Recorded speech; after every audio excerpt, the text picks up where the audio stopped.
Hello, guys. I'm back this time with a live stream for CONMEBOL World Cup qualifiers, as you see from the title. The CONMEBOL World Cup qualifiers will start in about 5 weeks, so it's coming closer, and I think now it's a time to speak about the teams, where they stand at the moment in the development, and give predictions, of course, how they would finish in the final standings. And yeah, I think it will be a very interesting cycle. I think the World Cup now the qualifiers will be a little bit different. Big up rank high. Um, we have this time in CONMEBOL, we've got 6.5 spots. So 6 teams will qualify directly, and the 7th team will have the luxury to play in the intercontinental playoffs. So that gives now the opportunity to more teams out of CONMEBOL to play at the World Cup. And with this format, with this change in format, we can also expect, at least I personally expect, that the likes of Venezuela and Bolivia will put up a fight and will make things interesting. That's what I believe. In the old format that had only 4.5 spots, very often these teams were already looking in from the outside after 10, 11, 12 games, and they were not in it anymore. But this won't be the case this time, as these teams will, at, at the very least, stay in it for longer, and maybe some or one of them will qualify. We will have to see. Um, this stream will last about 1 hour, I believe.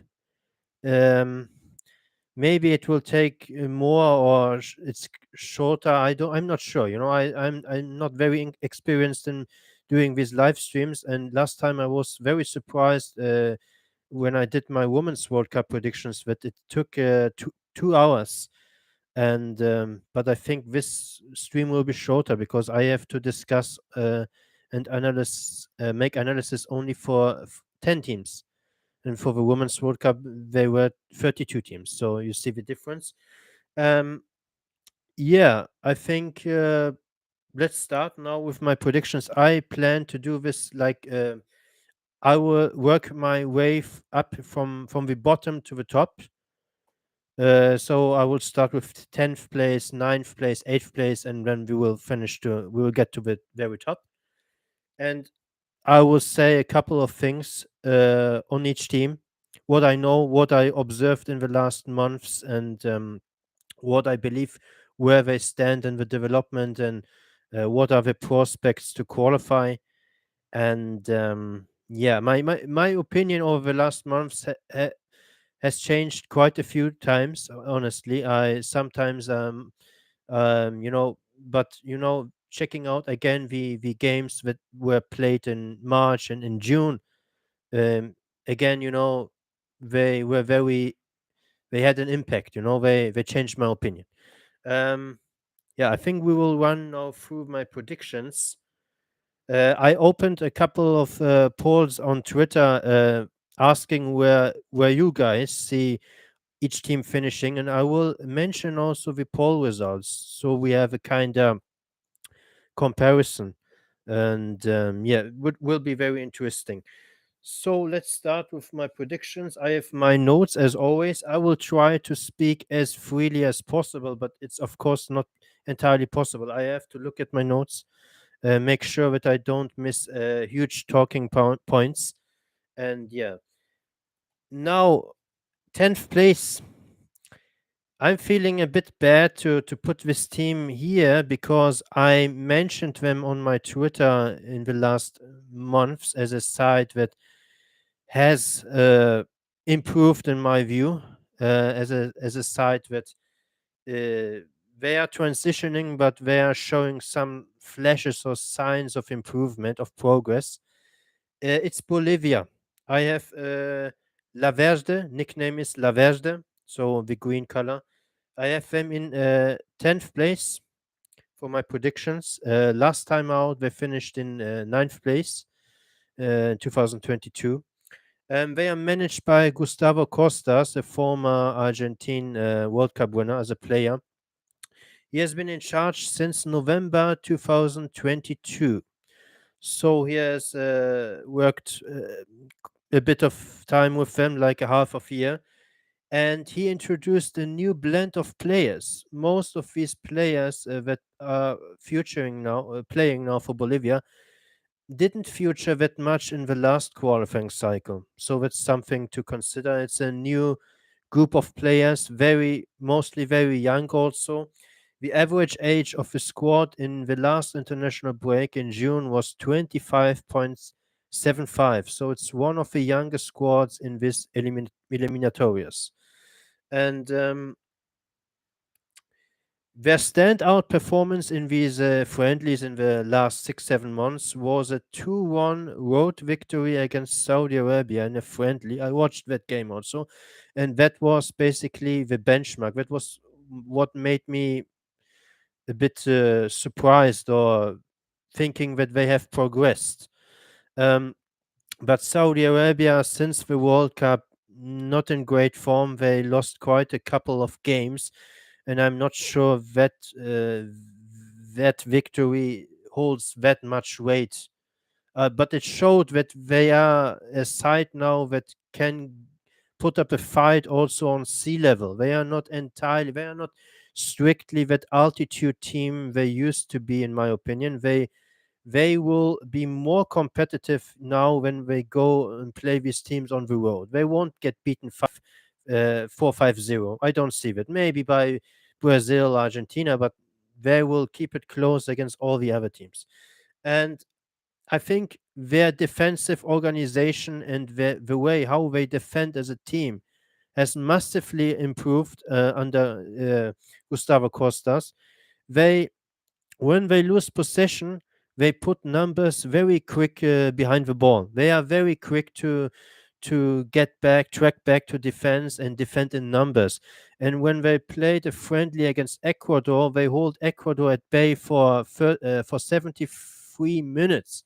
It was a 0-0 stalemate, and then Ecuador found the breakthrough. And that game showed that their defensive prowess is vastly improved now.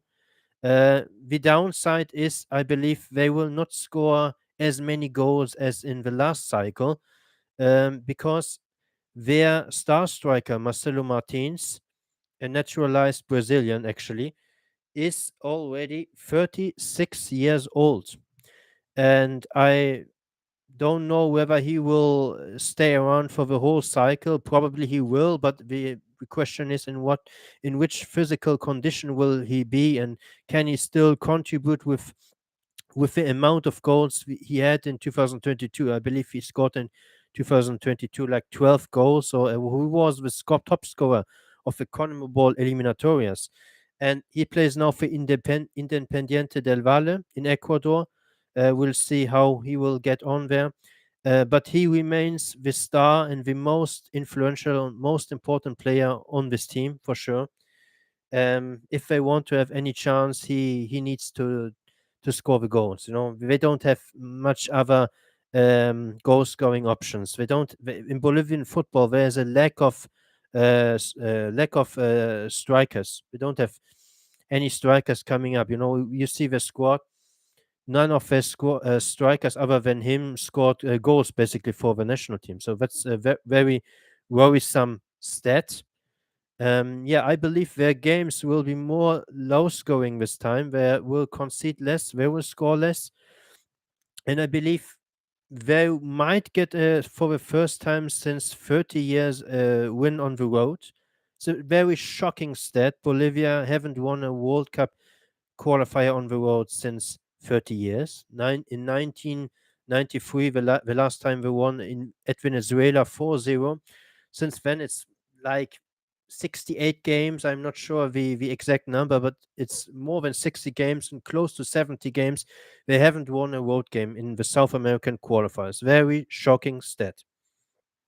Um, I think yeah, they will be tougher to break down.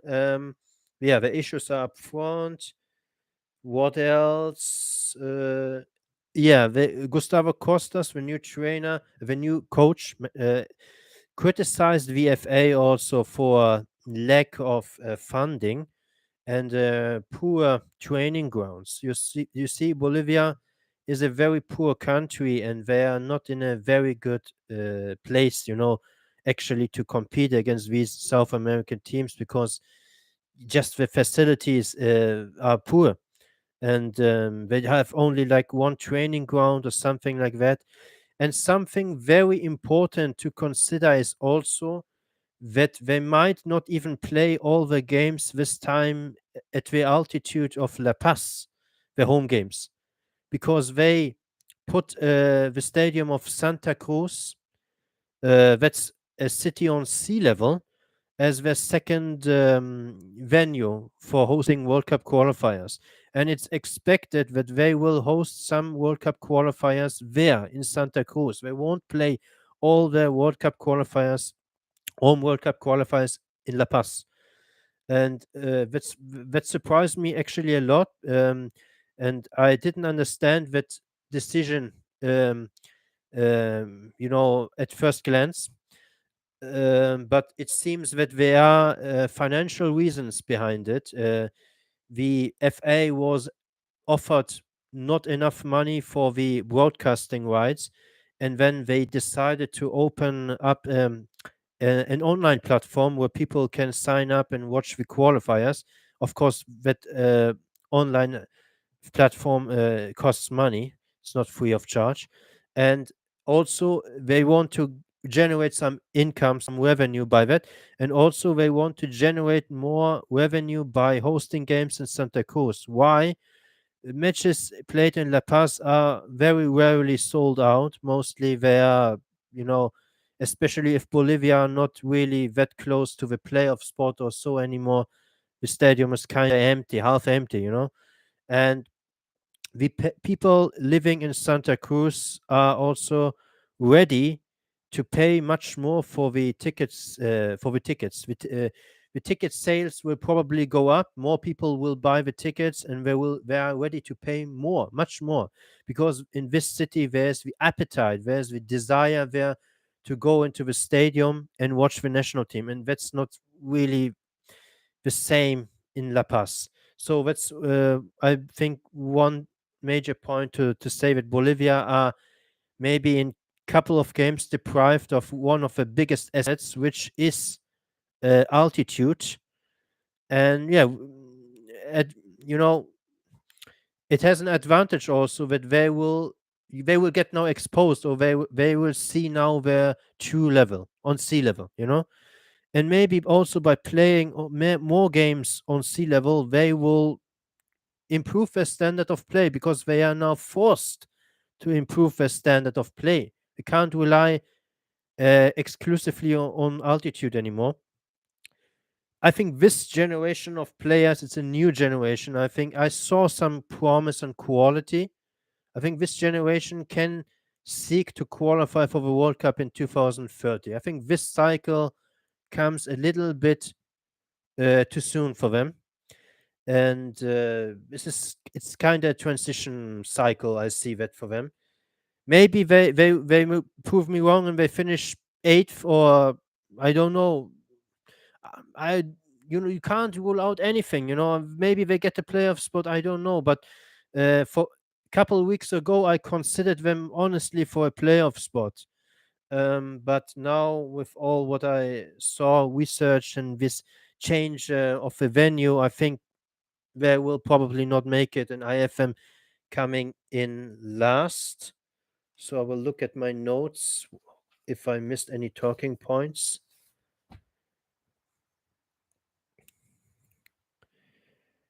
Yeah, they played in Santa Cruz already a friendly against Chile in June, and that was a jam-packed stadium, sold out. All the people there were supporting Bolivia, and that was a friendly. Can you imagine now a World Cup qualifier? They will get this game sold out in Santa Cruz.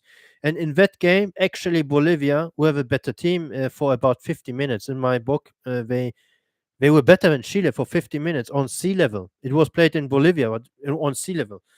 But kinda they ran out of steam, and they allowed many big chances for Chile in after the hour mark or in the last 30, 40 minutes. And that shows also, their lack of stamina, maybe. When they play on sea level, they overpaced maybe in the first half, and then they don't have anything left in the tank for the second half. So they have work to do, they have to improve. Um, yeah, I think that's all intended to say for Bolivia. I mentioned now the poll results. 2% of votes said Bolivia would finish somewhere between first to fourth. Only 2%. 5% voted they would finish fifth or sixth. That's not much. 5%. 14% uh, voted they would get a playoff spot. That's fair. And 80%, the majority, by and large, voted they would finish 8th to 10th. Basically where I put them, 80%. So there's not much hope, according to people out there. And if you take the average of the poll results, Bolivia are ranked in 10th. People out there think they will finish 10th. That's what I can see from the poll results. So let's continue. Let's next on ninth place.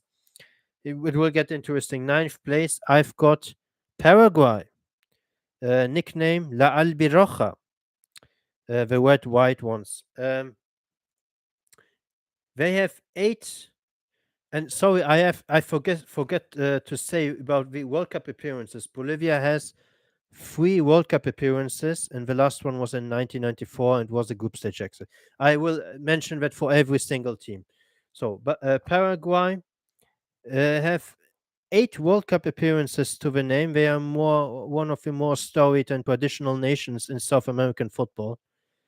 Um, their coach is Guillermo Barros Schelotto. He's been in charge since October 2021. So by the start of the World Cup qualifiers, he will be in charge almost for 2 years. That's quite a lot compared to most other managers in this eliminatorias. And Paraguay's last World Cup appearance dates back to 2010. They missed out the last 3 editions. So there's a kind of a trend downwards to be seen. And in 2010, they had kind of a golden generation. They made it all the way to the quarterfinals and lost to Spain only 1-0. In my opinion, when I watched this team, I don't have good vibes. I think the coach is honestly a fraud. I have to say that. He's almost 2 years in charge, and they don't have any clue whatsoever. When they want to attack, when they there is no pattern of play to be seen. There's no identity. I can't spot any identity, no philosophy or any particular style when they want to attack. And this coach, he already was Paraguay's coach in the last 6 games of the last campaign. At the end of the last World Cup qualifying, he was in charge, and he registered only a single victory in those 6 games against Ecuador, 3-1, towards the end of qualifiers, when Ecuador kind of ran out of steam. And mm, yeah, this team lacks chemistry. They lack badly chemistry. I think I watched, basically all these teams, and for my money, they have the worst chemistry among all South American teams at the moment. There's no guarantee that it will stay for the whole cycle. Maybe they will improve further down the road, but as of now, they're terrible. They're awful. And interestingly, they have a pretty young team with also quite a few talented players. Many people expect them to challenge for a direct or for a playoff spot. On paper they have maybe the squad, but what they're showing as of late on the pitch makes me not very hopeful for them. And they've got some pace in midfield and in attack. I saw some pace. Uh, their attack is more probably the best what they have. They have Miguel Almiron and Julio Enciso. Enciso is up and coming striker in the Premier League, and Almiron we know him for many years. He's playing for Newcastle and in the Premier League, and I think there's some kind of disconnect in the team. They can't connect midfield with the attackers. uh, they play mostly long balls. I saw long balls, um, or they very often they shoot from distance. I don't know why, but that shows they're kind of clueless in the final third. It's not a good sign if a team constantly shoots from the distance. If you see the stats, Paraguay in the friendlies they played, they have often quite a lot of shots, but mostly from distance, and not very many of them on target. It shows, and players like Almiron and Enciso, they are not really performing. Not they are not performing that well for the national team. Almiron scored only 7 goals in 49 caps. It's pretty average, I would say, for an attacking player. And Julio Enciso hasn't scored a single goal for Paraguay in 11 caps. So that's something to consider. And they don't have any players with they don't have players with many goals in their roster, because they just don't score that many goals.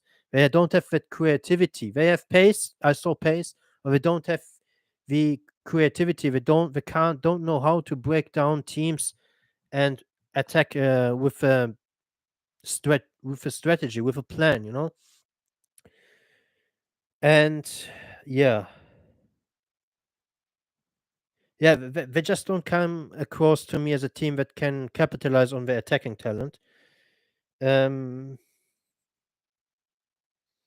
Also, in some of the friendlies I saw, they were not very compact in midfield. I saw some gaps in midfield. Maybe some teams could exploit that.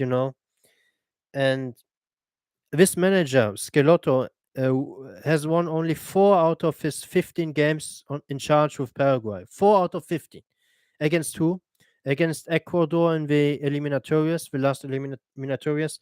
They won against Mexico in a friendly that was played not on a FIFA match day, so it was played outside of without European based players for both teams. And they defeated also the United Arab Emirates in a friendly, and they defeated in June Nicaragua 2-0, a game where I found their performance shocking, to be honest. They won 2-0, but the first half was atrocious. And that's for now what I have to say about Paraguay. I think if there's a potential scenario, if they get rid of this coach very soon in the qualifiers and they bring someone competent, there's a chance they can challenge for a higher position, maybe for 7th place. But the damage might be already done.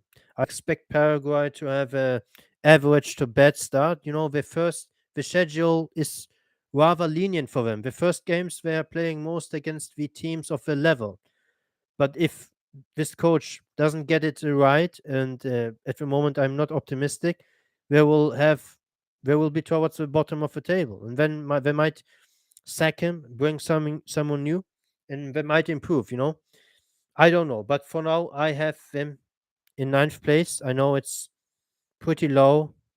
Most people expect more of them, and if you look at the squad, maybe there's a reason for that to expect more of them. But for now, I have them in 9th. I will mention them now. The poll results. 0% voted they would finish first to fourth. I mean, that's fair. I mean, don't stand any chance to get into the top four, in my opinion. Fifth to sixth, 23% voted they would finish somewhere between fifth to sixth. Seventh place playoff spot, actually 38%. And the same number of votes also for 8th to 10th place, 38%. So the votes show that most people are also kind of skeptical on Paraguay. If you take the average of all poll results, Paraguay finishes, according to Twitter users, in 8th place. So kinda about where I have them. I have them in ninth. So next on, we will conclude. We will continue with the next team, who I have in 8th place. I've got in 8th place Peru, La Blanquiroja, so the red and white ones, and they have 5 World Cup appearances to their name. The last one was in 2018 when they had a group stage exit, and they're managed by Juan Reynoso. He's been in charge since August 2022, and I think he has done all right so far. I think you know, I think the task on hands, is very, very tough for him because he has to deal with a very much aging squad. The average age of the Peruvian squad in the last international break was 29 and 29.52 years old. I mean, that speaks volume. That was the highest average age of all teams in South America. It's an aging squad. All the good players are on their wrong side of the 30s. You know, I will start from the goalkeeper Gallese, then in defense Advincula, Trauco, Callens. Then you've got in midfield Cueva, Carrillo, Yotun, up front Guerrero and Lapadula. All these players are 30 or older.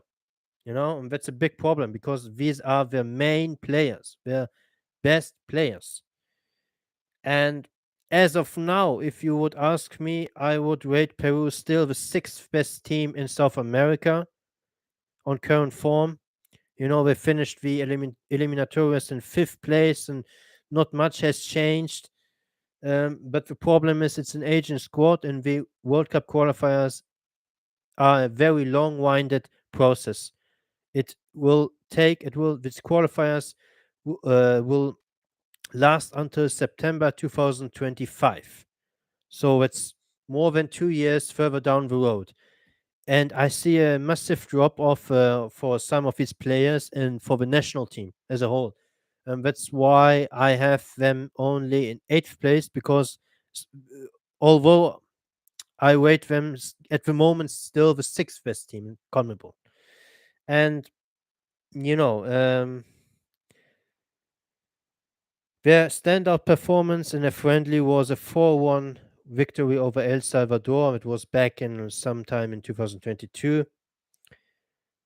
They were toothless when they played against better teams. I noticed that they couldn't put up any fight when they played the likes of Japan, Germany, and they were also toothless against Morocco. They grabbed the 0-0 draw against Morocco, but they were just hanging on that 0-0 draw and defending, basically. And they beat South Korea, okay, but South Korea, since the World Cup, have been very poor. And yeah, there's not that much to look forward for this Peruvian team at the moment, especially that the games against Germany and Japan raised huge red flags for them. Against Germany, I think they had not a single shot on target, and we know Germany are a train wreck at the moment. They are not the Germany we used to know, we used to see. And against Japan, we were badly played out and lost 4-1. Some of the starters missed that game, but still, half of the 11 were the starters, and they were at 1.40 down against Japan, and it looked awful. They had no clue whatsoever what was going on, and I believe in that game we saw that most of the younger players don't have the quality for this level. Maybe they can compete against the lower tier sides in CONMEBOL, against but against better teams they are hopeless. And I see Peru's only hope is only to pick up max points against the teams on the level or lower than them. They won't pick up any points or many points against the likes of Brazil, Argentina, Uruguay, Colombia, and Ecuador, because these teams, they are a step up compared to Peru. And yeah, I think at the start of the qualifiers, they will do all right. I mean, they have to play 6 games in this year. Maybe they will be kind of around the middle of the table. They have a tough schedule. The first games. So, but they are still not in the prime. I mean, I see a drop off. In 2024 we will be weaker. In 2025 we will be probably totally washed up.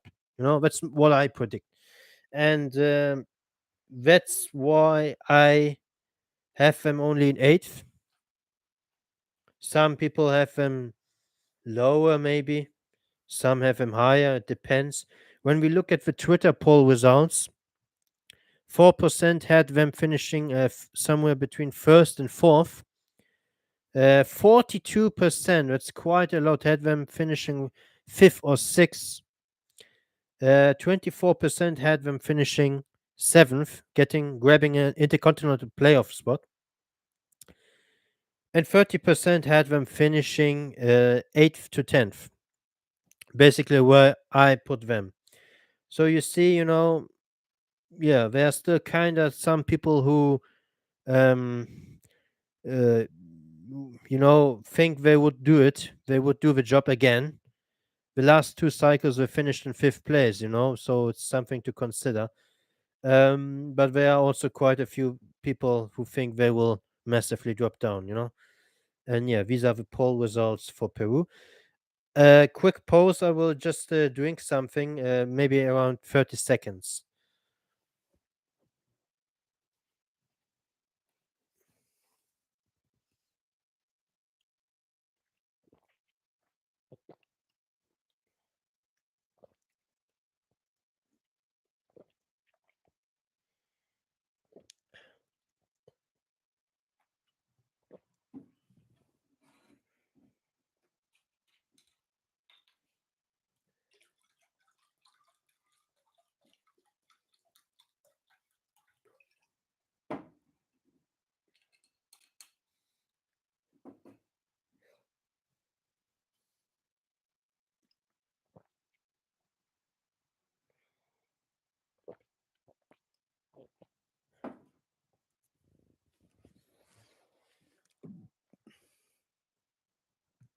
So I'm back. We are already 33 minutes in. Shocking. And we are still kind of towards the bottom of the table. Um, yeah, I think when we get closer to the top, I think some teams are very, very obvious to qualify, and I don't have, I won't have much to say about these teams. But I will analyze more the teams in the bottom and around the mid of the table. That's what I intend to do. So we will move on. Seventh place and grabbing an intercontinental playoff spot is Chile. I've got Chile in seventh place. La Roja, the Reds, managed by Eduardo Berizzo. He's been in charge since May 2022, so 1 year. Chile have 9 World Cup appearances to the name. The last one was in 2014 when they made it to the round of 16. Compared to these times, the 2010s were kind of their pinnacle, their heydays. They qualified for back-to-back World Cups in 2010 and 2014, and they played some very good football at these tournaments. They were kind of unlucky to exit in both tournaments in the round of 16, especially in 2014 against Brazil when they lost on penalties. I mean, they could easily have won that game with some luck. They hit the post in extra time and all that stuff. And they won also back-to-back Copa Americas in 2015 and 2016. Compared to these times, they have fallen off drastically. But I have them still in seventh because the competition is even worse, in my opinion. And yeah, I think the average age of the squad in June was 26.57. So they have kind of rejuvenated the squad a bit. But it's kind of bit deceiving because they have still a couple of very aging players in the squad. They are still calling up the likes of Claudio Bravo, 40 years old, Gary Medel, 35 years old, Arturo Vidal, 36 years old, and Alexis Sanchez, 34 years old. They are still in the mold. They are still getting called up, all these guys. And, the talent of the new generation is not anywhere close to what were golden generation the talent of the golden generation they had. It's a clear drop off. um when I watched them play, I kind of the energy levels in midfield were missing. They are not very energetic in midfield because they have Gary Medel and Arturo Vidal playing in midfield, and these players don't have the pace anymore. And creativity is also lacking, I have to say. They are not as clueless as Paraguay, I would say. They shows better play in midfield, but they have players like Alexis Sanchez and Brereton Diaz up front, but they struggle to feed these players properly. That's the problem. They don't have they don't give them good services. And in some games I watched, I saw that Diaz and Alexis Sanchez, they have to track back to midfield and collect the balls and try to uh, build attacks by themselves. Sometimes I saw a player like Ben Brereton Diaz playing on the wings. What has he doesn't have any business to play on the wings. He doesn't have any pace, and that shows that this team has kind of some issues still going on. Um, yeah, there's no one really in midfield who pull the strings, in my opinion, who is threatening, who makes the runs into the penalty box. They don't have these players. They're just passing it around, and they don't have much pace. But at the end of the day, they have good strikers in Diaz and Alexis Sanchez, and we will find some goals out of nowhere. We will score somehow.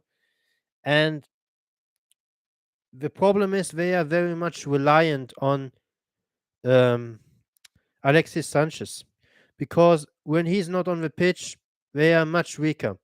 Against Paraguay in a friendly, they were trailing 2-1 at halftime, and they subbed in Alexis Sanchez for the second half, and they turned it around, and they won 3-2.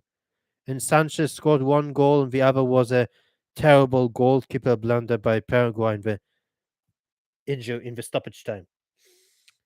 Yeah, Sanchez, he's still a class player. He can do it. He's 34 years old, but he has still the class. He can do it. I think he has no club at the moment. He has to look for a new club, but he's still a quality player, and he will bail them out in some games with his quality. And yeah, I think, I mentioned lack of penetration, lack of cutting edge at times. And what else do I have to say? Yeah, under Eduardo Berizzo, um, they beat only Paraguay in that game I spoke of just a couple minutes ago. Um and they beat two CONCACAF sides in Cuba and the Dominican Republic. Not the greatest sides they defeated. They struggled mightily in 2002 when they had this run of very bad results, like 5, 6 games without any wins, most of them losses. They drew to Qatar in the build up to the World Cup, and we saw how bad Qatar were at the World Cup. But I feel this year they are kind of picking up momentum a little bit. Um, but still, I have my doubts on this team, and I have them finishing in seventh. The standard performance in a friendly was maybe a 0-0 draw on the road against Slovakia last year, I believe in November. Yeah, because beating up on the likes of Cuba and Dominican Republic, these are no standard performances or results. I mean, they are expected to beat up on these teams. Yeah, let's look at the poll results. 8% of people predict them to finish somewhere between first to fourth.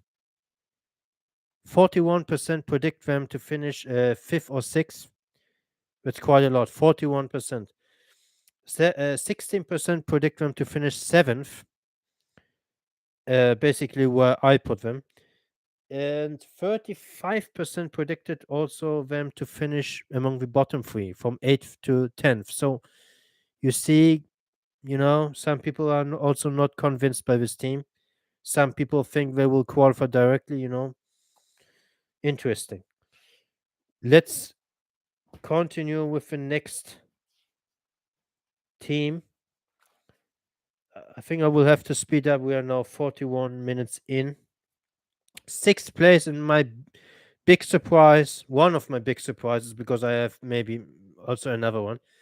Venezuela. I have Lavino Tinto in sixth place. Yeah, shocking, huh? They have 0 World Cup appearances to the name. So if they would pull off sixth place, like I predict, they would participate in the first ever World Cup. That's quite a big prediction I make here. They are managed by Fernando Batista. He's been in charge since March 2023. He was before that the assistant of Jose Peckerman, but Peckerman left Venezuela, and Batista was promoted to be now the head coach of his team. And Batista himself, he is very inexperienced. I mean, he coached only some youth teams at the international level, mostly Argentina's youth teams, also Armenia. And it's a gamble. We don't have much information or any idea how good of a coach he is. But I watched some of Venezuela's games, and they showed some promise here and there. They had some very good performances, actually. I would say the standout performance uh, over the last year or so, when we played all these friendlies, was a 2-1 victory on the road against Saudi Arabia. They were actually leading 2-0 in that game, and they scored two beautiful goals, well executed goals. And I believe that performance was the strongest in a long time. It was a pretty decent performance. If they keep that level over the eliminatorias, or can raise maybe even what they showed in that game, then they can absolutely uh, challenge for qualifying for this World Cup. I mean, that's my benchmark. That performance against Saudi Arabia, I think, was a good performance. If they play like that, they have decent chance. I think, you know, Venezuela's under 20 finished runners up of the 2017 World Cup in 2017. I have to rephrase. The under 20 team finished runners up of the under 20 World Cup in 2017. And some of these players are now in the A team squad. Not very many, to be honest. I looked it up, like 3 players or 4 players are regularly invited. The others kind of are now under the radar, not called up for the national team, but still, 3, 4 players decent. And the likes of Jefferson Soteldo and Nahuel Ferraresi, they were, for example, in that under 20 team that reached the final of the under 20 World Cup in 2017. They are now kind of, Soteldo is a star for them, and Ferraresi is also kind of important player for them. They both play in the Brazilian league, so that's pretty decent. And there's a lot of youth in the squad. Yeah, the average age of the squad is 26 and 0.66, so it's a pretty youthful squad. I would say Salomon Rondon is still uh, doing bits. He's still the best player. He's scoring goals for them, and I believe he plays for River Plate in Argentina. I'm not 100% sure. Um, he will be important for them. He will be the guy to get them the goals. They've got also an backup striker in Joseph Martinez. So we've got also another option, a player. Martinez is also a player who has double-digit goals for Venezuela, I believe. So it's quite decent, and he plays for Inter Miami. And I think, yeah, I think in the June window they weren't that impressive, to be honest. They had only 1-0 wins against Guatemala, the likes of Guatemala and Honduras, but they still won and kept a clean sheet. I can't say too much negative about that, but these weren't that impressive performances. I think very impressive performances were against Saudi Arabia. We beat them actually twice. They beat them also in 2022 in a friendly. Um, but I think they were even more impressive when they beat them this year in March. And in March, they played already that game under Batista. Peckerman was already uh, away. He was not the coach anymore. So that gives me hope that they still, under Batista, can keep a decent level. And yeah, it's my bold prediction. I just gamble on them. I saw some good play by them, and I think they can maybe grow as a team, these players, and surprise many people. I have to give always a couple of surprises. I'm not someone who predicts everything according to script. I never do that. It's just not the way I operate. And for a couple of weeks ago, I thought maybe Bolivia would surprise, but things have changed. I have now Venezuela as my surprise. What else do I have to say? They have also quite a few players playing the trade in the MLS, and I consider the MLS a league on the up, a league that has made strides over the last 4 or 5 years. The MLS, I used to kind of not take that league seriously, but it has improved, and Venezuela have got like 7, 8 players who are playing in that league, so maybe that will also benefit these Venezuelan players to do better. Um, they will need their key players to perform. The key players are Chancellor, the center back, Soteldo, attacking midfielder, and with his very good dribbling skills, and of course Rondon to score the goals. They will be the key players, and the supporting cast. The youngsters around them. They have also to step up in order to materialize what I predicted, sixth place. But it's possible. I believe it's possible for this team. I criticized on my Twitter a couple of months ago that this team lacks kind of the mentality or the gamesmanship the other South American teams have. They are not dirty enough. They are kind of very, how do I say, they rely strictly on their technical play, and they are maybe not so much warriors. They don't have so much fighting spirit like many other South American teams. That's something to consider. Um, I still make the prediction that they will finish sixth. Despite that, because I think they've got a good midfield. They showed some technical good play, and I need a surprise, and I think they're a decent shot for a surprise for this cycle.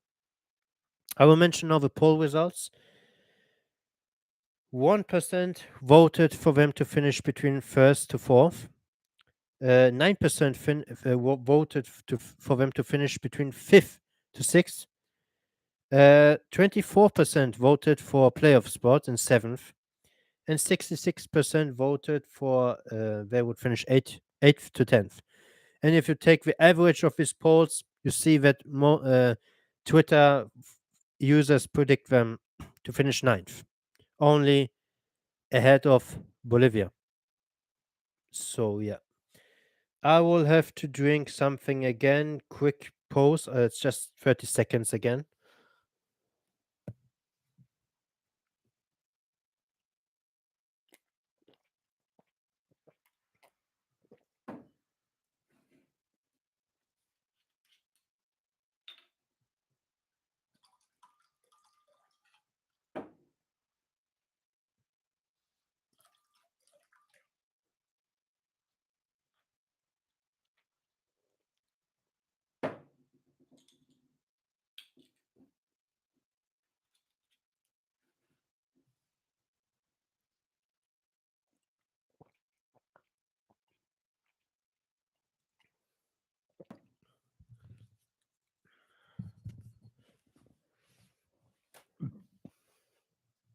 So I'm back.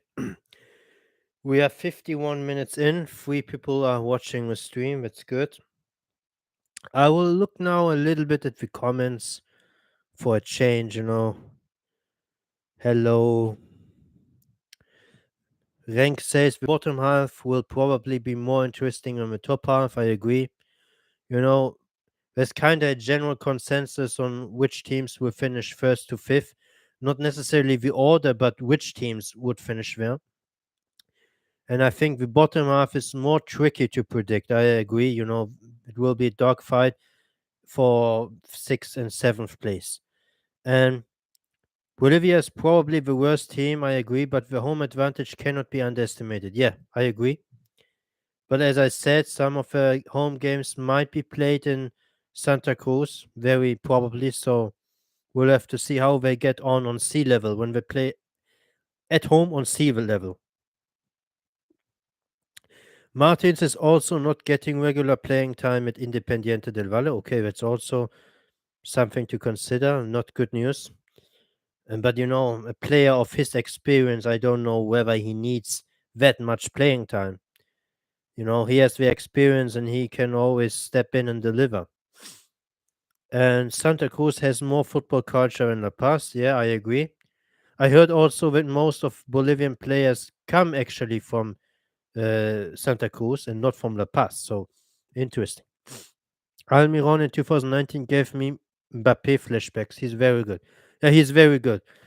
I watched a friendly against South Korea where he scored just himself 2 goals. And but it's just the supporting cast. They have Paraguay's midfield. They have to step up. They have to give him the service, proper service. He can't do it by himself. And yeah, they need to perform better. I think that was in regards to Peru. Yeah, I think I will continue the stream. It won't take much longer anymore. I think the last teams I will run through them more quickly. I think maybe like 20 minutes. I need still 20 minutes. Fifth place. I've got in fifth place Ecuador, Latri.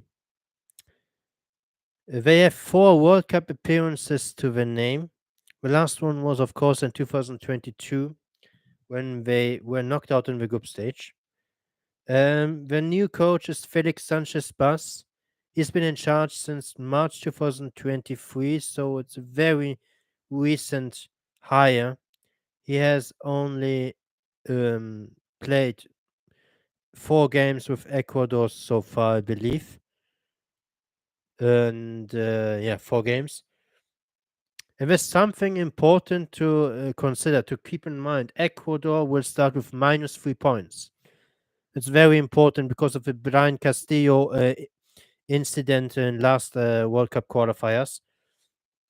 Yeah, Ecuador had a decent World Cup despite them getting knocked out in the group stage. I mean, they hold the Dutch. They held the Dutch to a 1-1 draw, I believe, or was it a 0-0 draw? I'm not sure. Um, I believe it was 0-0. And they beat Qatar and they lost to Senegal, a game they were kind of a bit unlucky. Maybe could have gotten a draw. And their coach at the Gold Cup, nicht good job to build to build a very young, energetic team with potential. I mean, when Ecuador started World Cup qualifiers 2022, they were a team flying under the radar. Nobody mentioned them, and nobody had much expectations. And they were a team of nobodies, of youngsters. And he took them and all the way to the World Cup. We finished in fourth place last cycle, and they were for most time in third of the table. They just slipped at the towards the tail end of the qualifiers when they ran out of steam a little bit. And now they have a new coach, the ex-coach of former coach of Qatar. And as we know, he worked with Qatar and with also youth teams before, and he has experience working with young players. And maybe he is a good fit for this team. We will find out. Ecuador, they are still a very youthful squad. They have a very youthful squad. I believe the average age is. What is the average age?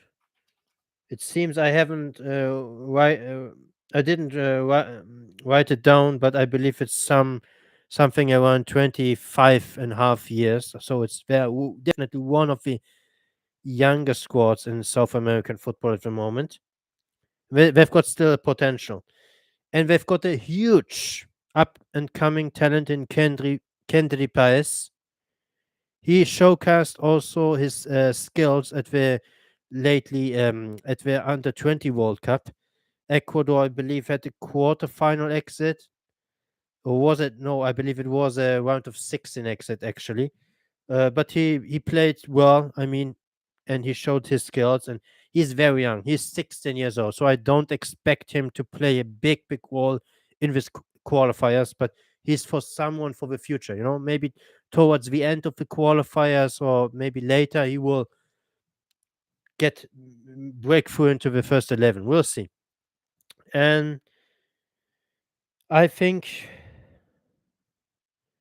Ecuador, they are very exciting and energetic of a side, but their downside is, their the issue is the attack. The attack is the problem because they have only Ene Valencia up front. They've got also I believe Campagna, but he has not a single goal to his name for Ecuador, although he played already like more than 10, 15 caps. And yeah, that's something to consider. That they're pretty thin in attack, and I believe that might cause also some problems for them. They have a good chance. Croatia, they have a lot of pace. They have a lot of energy in midfield. Caicedo is pulling the strings, and it's just an exciting team. But they just also need to put the ball into the back of the net, and sometimes they struggle to do that. For example, against Bolivia in a friendly, they just won 1-0 by a goal in the towards the end, and they've past the 70th minute mark. And that's kind of worrisome that they need so many chances sometimes to score. And these -3 points, the points deduction, we have also to you shouldn't take that lightly, because 3 points are 3 points. They will miss them. And if for some reason they don't have a good start into the qualifiers, it might get a burden on them. It might hamper them. It might be just a big issue for them. I don't know. But I think they have enough quality to overcome that, to to still qualify directly despite the minus 3 points. I have them finishing in fifth. Their standout performance in a friendly was a 2-1 win over Australia on the road. They actually lost also a couple of days prior to that to Australia 3-1, but they won the second game against Australia and they looked good. Um, yeah, as I said, the points deduction with 3 points, it can potentially throw off the mood if they don't start well. So that's something to keep an eye on. That's for now all I have to say about on Ecuador. The poll results: 38% have Ecuador finishing in first to between first to fourth. 38%. 48%. So the majority have Ecuador finishing between fifth to sixth, and 10% have them finishing in seventh. And only 4% have them finishing between 8th to 10th. So most people out there are confident that Ecuador will qualify directly. 10% have them still in the playoffs. They're maybe a little bit sitting on the fence. But the general consensus is we expect Ecuador at the 2026 World Cup. So next on, fourth place, Uruguay. La Celeste, nicknamed La Celeste, the Sky Blues. They have 14 World Cup appearances to the name. So very storied nation. They won actually the World Cup twice back in 2000, back in the 30s and in the 50s. I believe they won in 1930 and believe they won in 1950 in Brazil when they stole the show and beat Brazil in a jam-packed Maracanã. Yeah. So they are managed by Marcelo Bielsa since May 2023. So that's a very, very recent hire. It was a statement hire by Uruguay. You know, Marcelo Bielsa is one of the most respected managers in world football. All he has done with his teams, club at club level, but also on the international level. He took Leeds out of the championship and finished in the first half of the table with them in the Premier League. He was very successful playing very good football with Chile back in the day. And you know, he's a big name, he's a big manager. But this hire is very interesting because his style of play is also stands in contrast to what Uruguay stereotypically stands for. You know, we know what is Bielsa style like. Bielsa style is very proactive, very attacking style, high press, and all that stuff. But Uruguay, they are traditionally more a very physical side, a very grinding side, and they tend to play more on the break. So it will be very interesting to see how Marcelo Bielsa can adjust, not adjust, how can he change the style of Uruguay? You know, because these players, he has a he has a particular philosophy and he wants to implement that. And in order to do that, he has to break the ice, kinda, and change the mentality of his players, you know, kinda. And it will be very interesting to see. For now, we don't have any clue how he will do that. He has been in charge since only 2 games, and they played. They didn't call up the strongest squad in June. When they called up a kind of experimental squad, because I believe he wanted to look to watch all these new players and get an idea what is the talent level, what is the player pool at the moment at Uruguay. The main players were not invited for that international break, and they played also pretty weak CONCACAF oppositions. So there's not much to take out of these games. I think Uruguay are right now at the start of a transition period, and that's the big difference to Colombia, in my opinion. Colombia, we will talk later about them. They are already in the midst of the transition period, and they're kind of advanced in their transition period.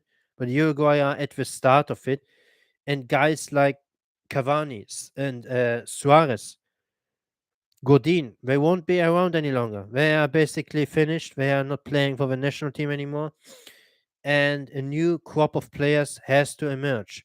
And the transition will be uh, maybe not as smooth as some people expect. I think at the start of the qualifiers, Bielsa's job is very tough because in the first 6 games of the eliminatorias, 5 of them will be against the top five, against Brazil, against Argentina, against Colombia, against Uruguay. It's a pretty tough schedule to have for the first 6 games, and we'll have to see how we will handle that.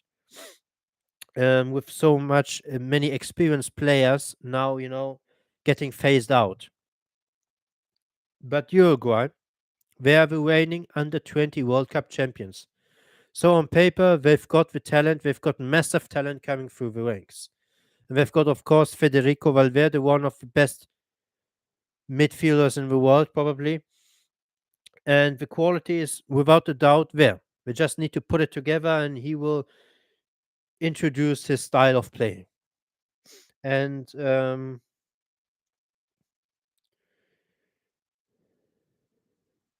yeah, as I said, there's a chance that Uruguay might start not very well, and but I expect them to find their footing as World Cup qualifying progresses. You know, the more time passes by, the more Bielsa works with these young players, the better Uruguay will get. And what else? Uruguay's standout performance in a friendly was a 2-1 win over South Korea on the road, I believe in March. But Bielsa was not in charge at that game. They had a caretaker manager. And yeah, that's for now all I have to say on Uruguay. I expect them to qualify rather comfortably. I have them in fourth. Let's see the poll results. 82% predict them to finish somewhere between first to fourth, so just like as me. And the remaining 18% predict them to finish fifth to sixth. And nobody predicted them to finish any lower than sixth. So interesting. Basically, what we all expect. I mean, it would be a huge shock if they would not finish among the top six. And yeah, that's for now all I have to say. Now, 1.5, 8 minutes, I will look at the comments. I still expect Uruguay to improve under Bielsa. How much is left is to be seen, yeah? Uruguay winning the Under 20 World Cup will provide many players to the pool, yeah, I agree. Surely Bielsa will look at that Under 20 team and will pick several of that team and get them to the A national team, and give them the opportunity to play for the A national team. For sure. He's a manager. He needs young players, young players who can commit, players who can run their hearts out, so to speak. Who have the energy levels, to play his style. Now, next on third place. This is a surprise, but I need surprises. I need surprises. Nothing goes according to script always. Brazil. I've got Brazil in third place. They have 22 World Cup appearances to their name. I believe they played in every World Cup. Correct me if I'm wrong. I'm not 100% sure, but I believe so. And the nickname is Seleção, the selection. And they're managed at the moment by a caretaker manager, Fernando Diniz. And there are rumors that Carlo Ancelotti will take over in the summer of 2024. By the time Brazil will have played already six World Cup qualifiers, so one third of World Cup qualifying will be already in the books, and that's something to consider. I have to drink something again. It's so difficult.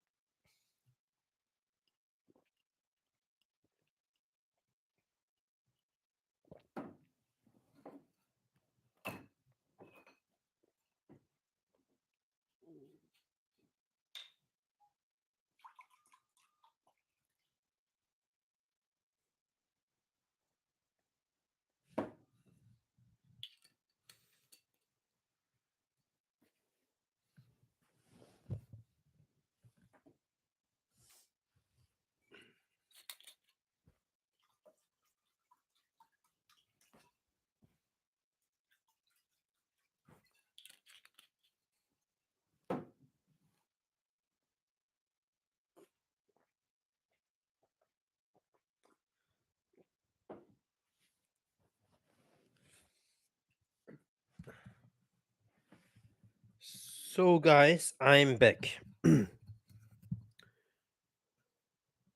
Yeah, we will have to see whether Carlo Ancelotti will actually take over in 2024 in the summer or not. There's no guarantee. These are just talks and rumors. It would be very interesting hire because Brazil haven't hasn't had a foreign manager for a long time. Correct me if I'm wrong. Maybe they never had a foreign manager. I believe they never had a foreign manager. It would be unprecedented, maybe. And it's not ideal to start the qualifiers with a caretaker manager, you know, because players might be not very hungry, very motivated to show themselves.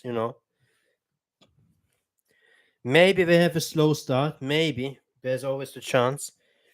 And my prediction is not so much based of rational, of how do I say, it's of kind of based off vibes, a bit of vibes also. I feel personally Brazil maybe emotional fatigue has settled in after two qualifying cycles where they cruised through qualifying in 2018 and in 2022 under teacher, where were so dominant. They basically um, stomped the authority in every game, and they finished first both of the times in the qualifiers.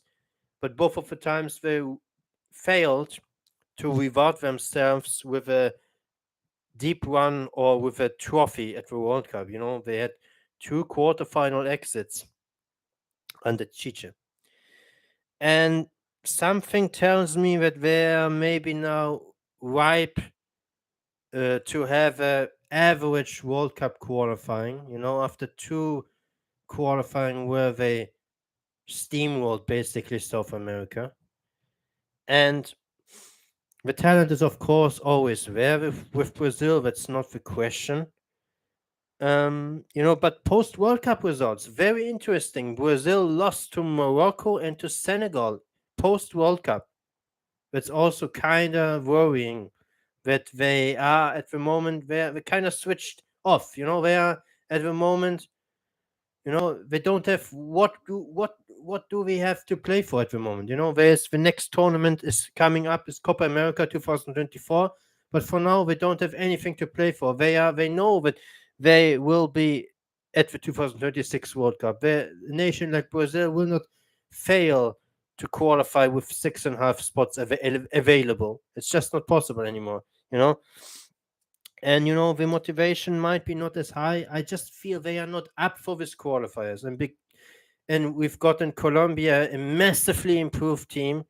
So I take a gamble and put Brazil only in third place. Yeah, I think we will see how that ages. I wouldn't be surprised whatsoever if they destroy everybody and finish first. That's usually what they do.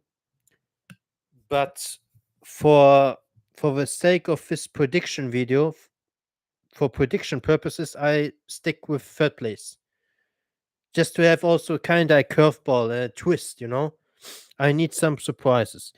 And yeah, I don't have much more to say about Brazil. We know that they will qualify.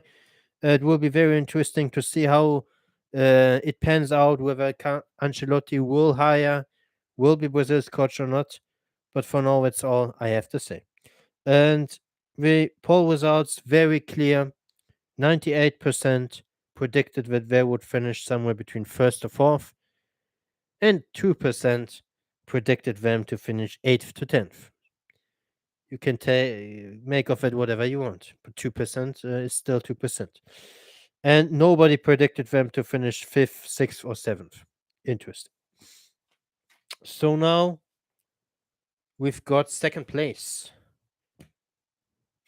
Second place, I've got Colombia, Los Cafeteros. They have 6 World Cup appearances to the name. The last one was in 2018 when they exited in a penalty shootout to England in the round of 16. And they're managed by Nestor Lorenzo, an Argentine manager. And he's been in charge since July 2022. So he's been in charge since around 1 year. I think he has done an excellent job of introducing some youngsters, some younger players, and lifting the mood of the team. The team. I think Colombia are resurgent. Colombia are back from what I saw in the friendlies. I think they are out for blood and they are playing for the badge.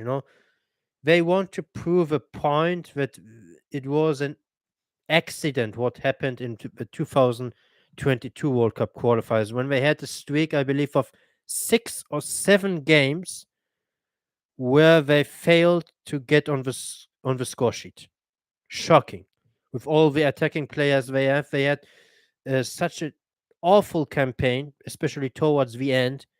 It was a very weird campaign. They started with Carlos Queiroz, then they sacked Carlos Queiroz and they brought in Reinaldo Rueda, but they never found their footing in that campaign, and they were always kind of around the mid of the table, and they were struggling mightily in the final third. It was awful.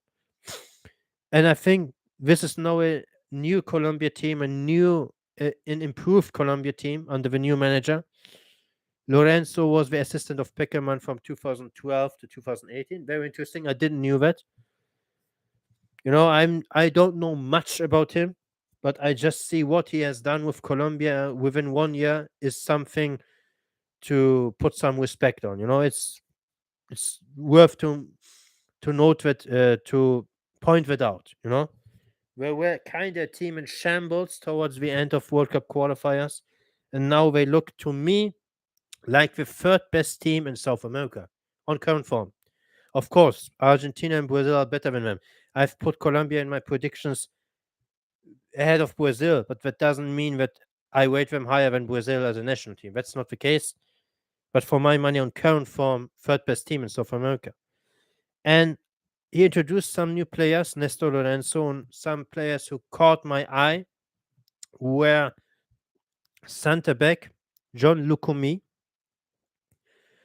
attacking midfielder Jorge Carrascal, and there's also right back Daniel Munoz. These are young players, relatively young players, and new players.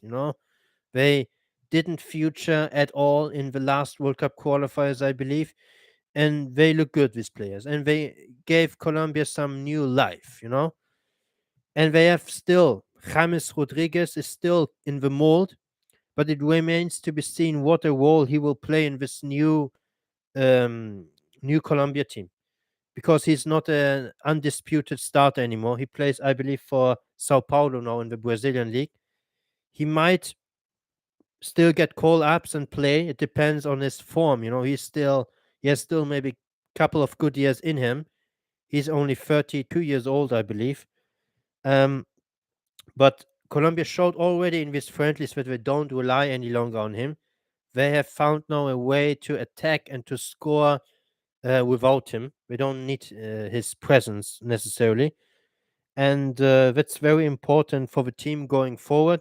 But if James finds his form and plays well in Brazil, he will be, of course, a massive asset also for the Colombian national team. And a player of his quality, I mean, if he's on it, he's still a quality player. But depends what is his physical form and what shape is he? Is he playing regularly? What are his performances? And I expect also Luis Diaz to shine. I mean, his first season at Liverpool was maybe he was plagued by injuries and he was not very flashy or convincing, but he's a very good player and he has very good skills. And I think he will be also very important for Colombia to have that spark, in the final third and to get assists and goals. And he's a very quality player. I watched him. I watched him the last couple of years also at Porto because I followed Porto because of Mehdi Taremi. And yeah, as I said, they play now for the badge, and I feel there's a real team. It's a real team, a proper team, and just the fashion, the manner in which they beat Germany and Japan on the road in friendlies was impressive, I think. Okay, Germany at the moment are a train wreck. Let's be honest, Germany at the moment not a good team, but still they beat them and they limited Germany very much to few chances in that game, and they won deservedly. And they defeated also Japan on the road 2-1, and Japan had only like 6 shots and only like three of them on target. So they show the defensive organization as a team is very solid. They're defending well as a unit, and they don't score many goals, but they always score at least 1, 2 goals, and that might be enough. And yeah, I'm very impressed by this team for now.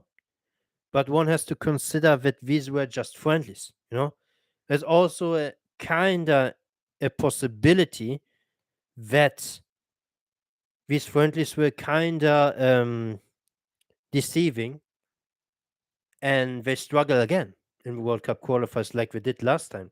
They struggle maybe again to score, I don't know. But basing off my opinion on these friendlies, they look at the moment very good. But we'll have to see how they start, how they'll get on, and so on.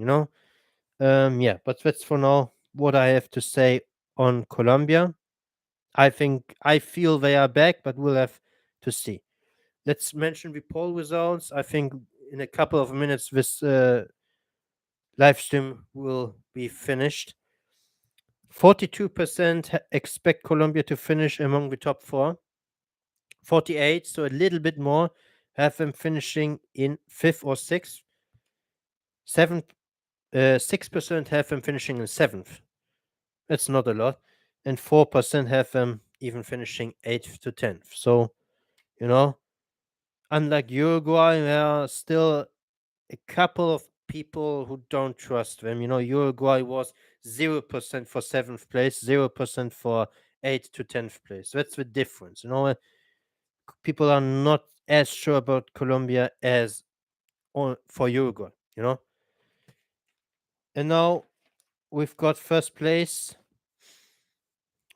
As you see, first place, I mean, I mentioned all teams now. It's very obvious. First place, I've got Argentina.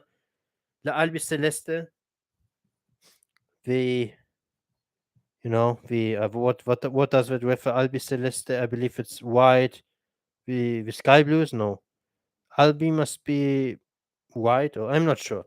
But Albi must be white, Celeste must be blue, I think. Sky blue. Yeah, wait. Argentina have 18 World Cup appearances to the name. They're a very storied nation. They won also several World Cups. I believe they won in 78 as hosts. They won in 86, and they won in 2022, a couple months ago. So they are reigning World Cup champions.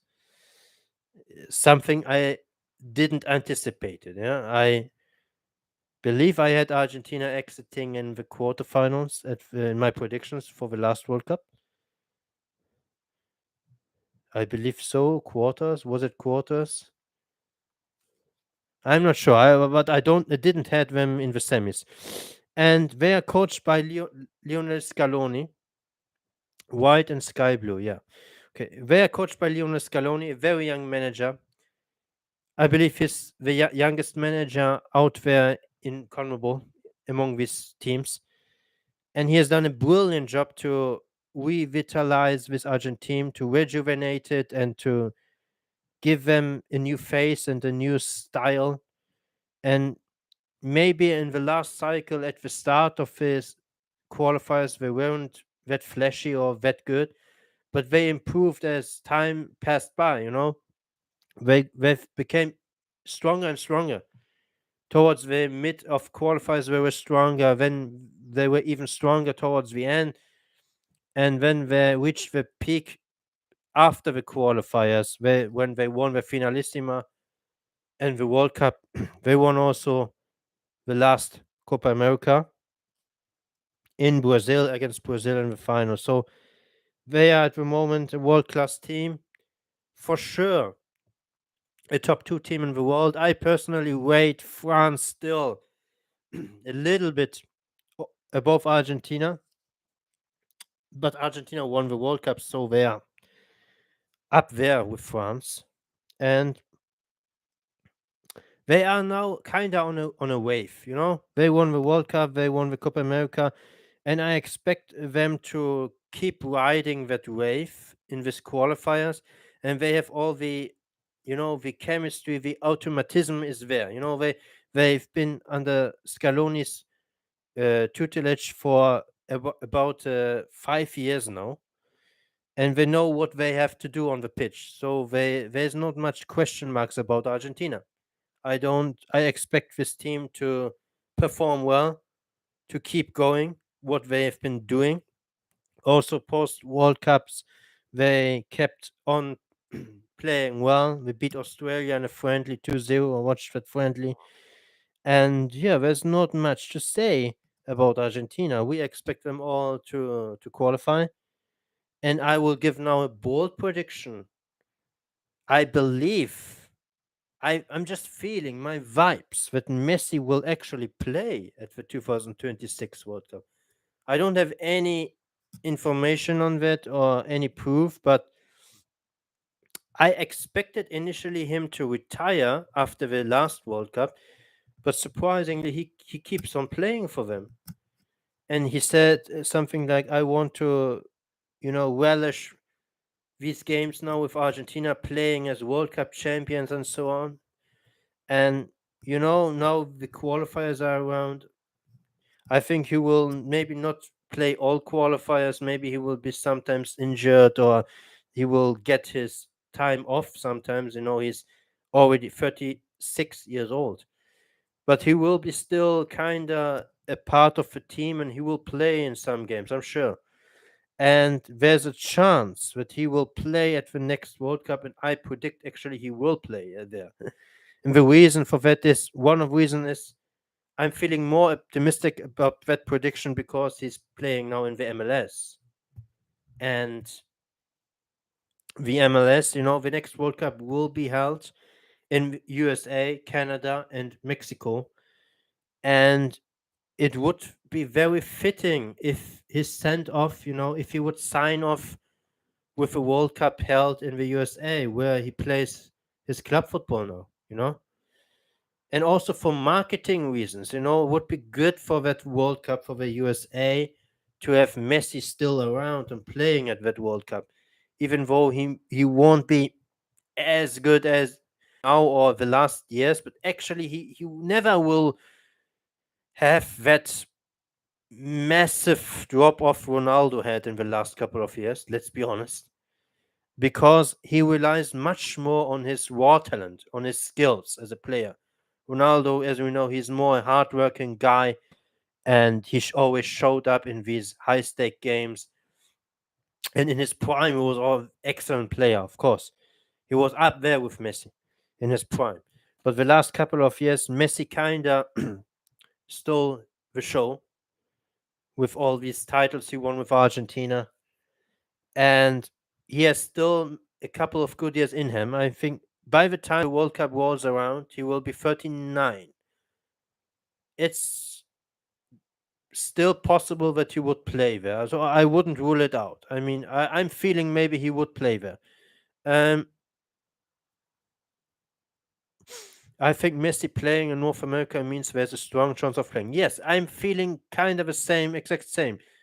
You know, this move with going to the USA was maybe already kind of projecting forward to the 2026 World Cup.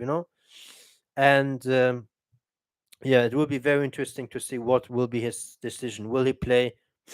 I believe he won the World Cup. He has won everything what he could achieve as a football player. How many Ballon d'Ors he has won? How many now also Copa America won he in World Cup? And even if he would play at the 2026 World Cup and would have an average tournament and Argentina would exit in the round of 16 or quarterfinals, it wouldn't destroy, it wouldn't do much bad to his legacy at all, because his legacy will stay. And I believe the World Cup in 2026 is a nice opportunity for him to sign off. That's all I have to say. We'll just look at the poll results for Argentina. 97% predict them to finish first to fourth. 2%, nobody predicted them to finish 5 to 6. 2% predicted them to finish 7th. And 2% predicted them to finish 8th to 10th. But there are always, haters or people, maybe want to make a joke. I don't know. Yeah, that's all I have to say regarding CONMEBOL World Cup qualifiers. I will just look at the comments now, and I think if you don't have many questions, we will wrap up the stream in the next 7-8 minutes, maybe. We are already 1.5 hours in.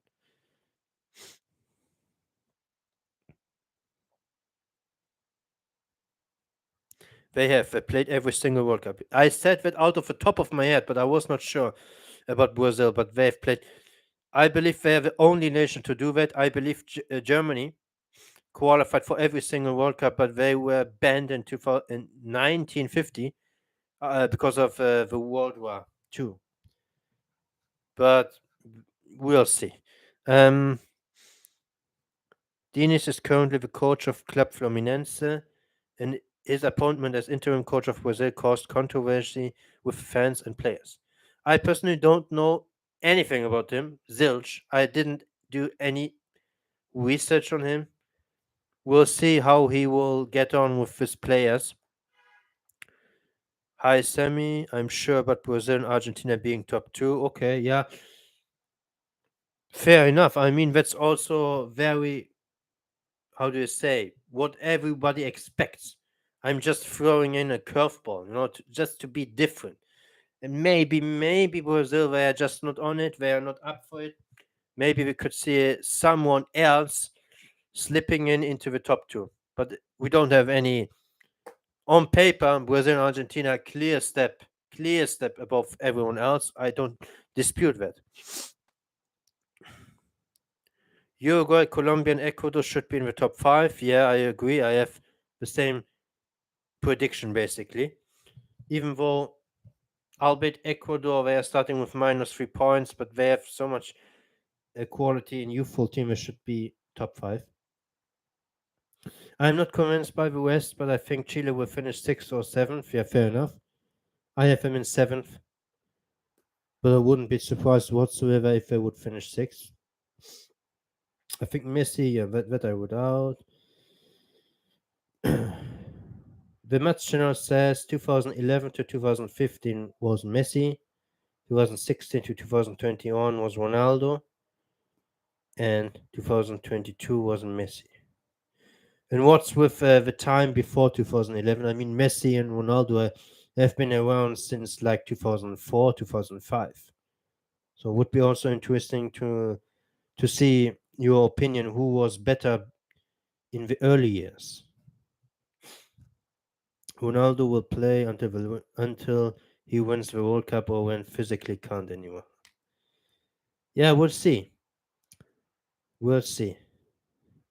But with Ronaldo, there's kinda more a chance that he would be phased out by the national team manager than it's with Messi. Messi is uh, untouchable. He will decide by his own when he will retire.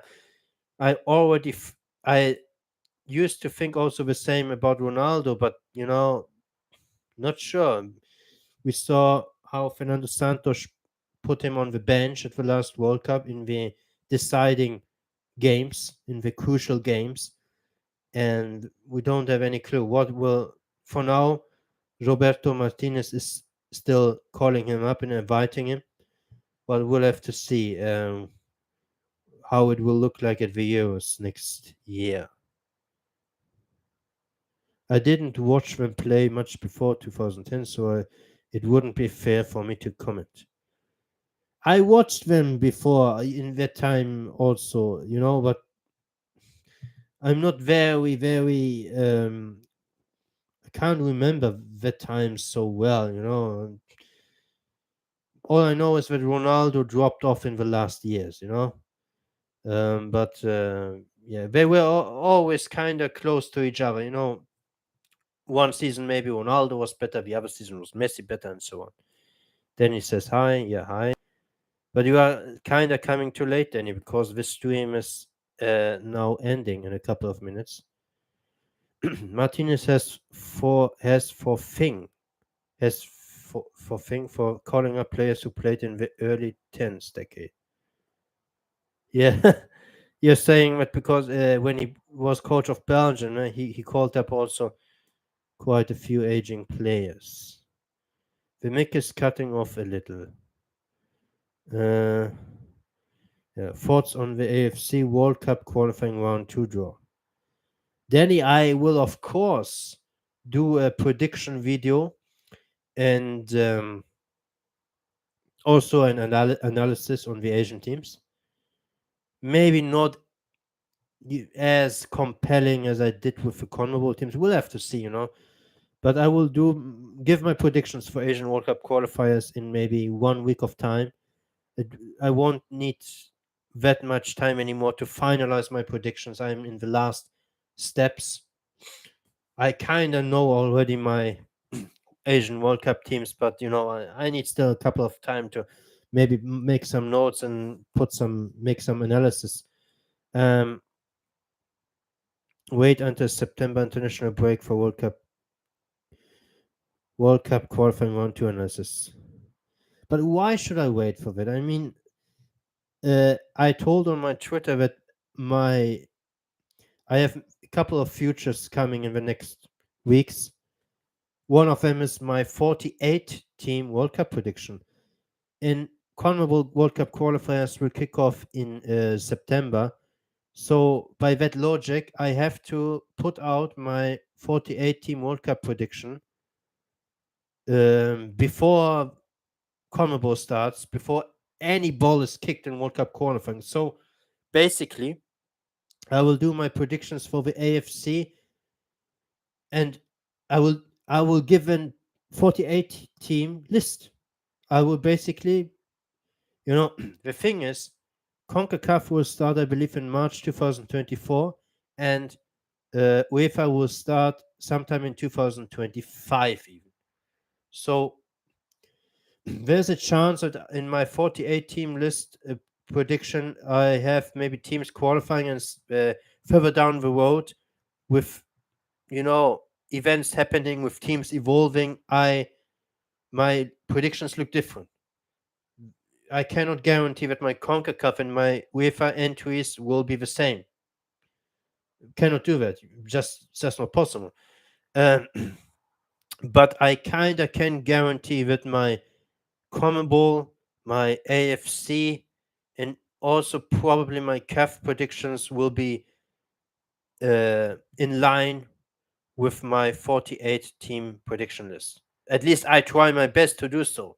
There's not much reason to predict differently within 2 months because AFC qualifiers will start in October with round one, and uh, CAF will start in November. So I give my list in early September or maybe even in August, 48 team prediction list.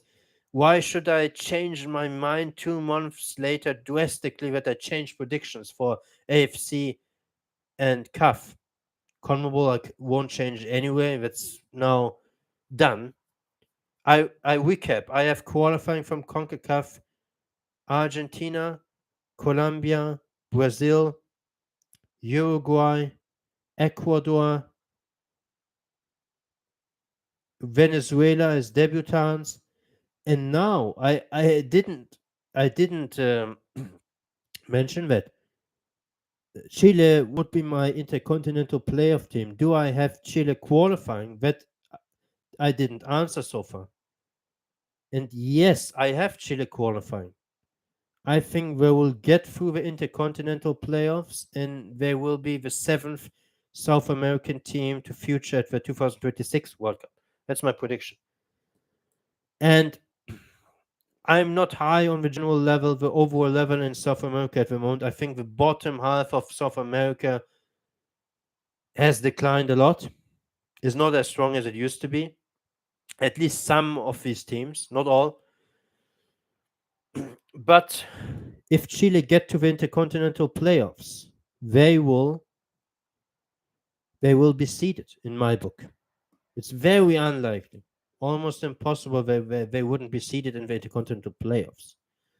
Because the intercontinental playoffs work out like this. We've got 6 teams, 2 from CONCACAF, because they host the World Cup, they have 1 extra team, 1 from the OFC, 1 from the AFC, 1 from CONMEBOL, and 1 from CAF. 6 teams.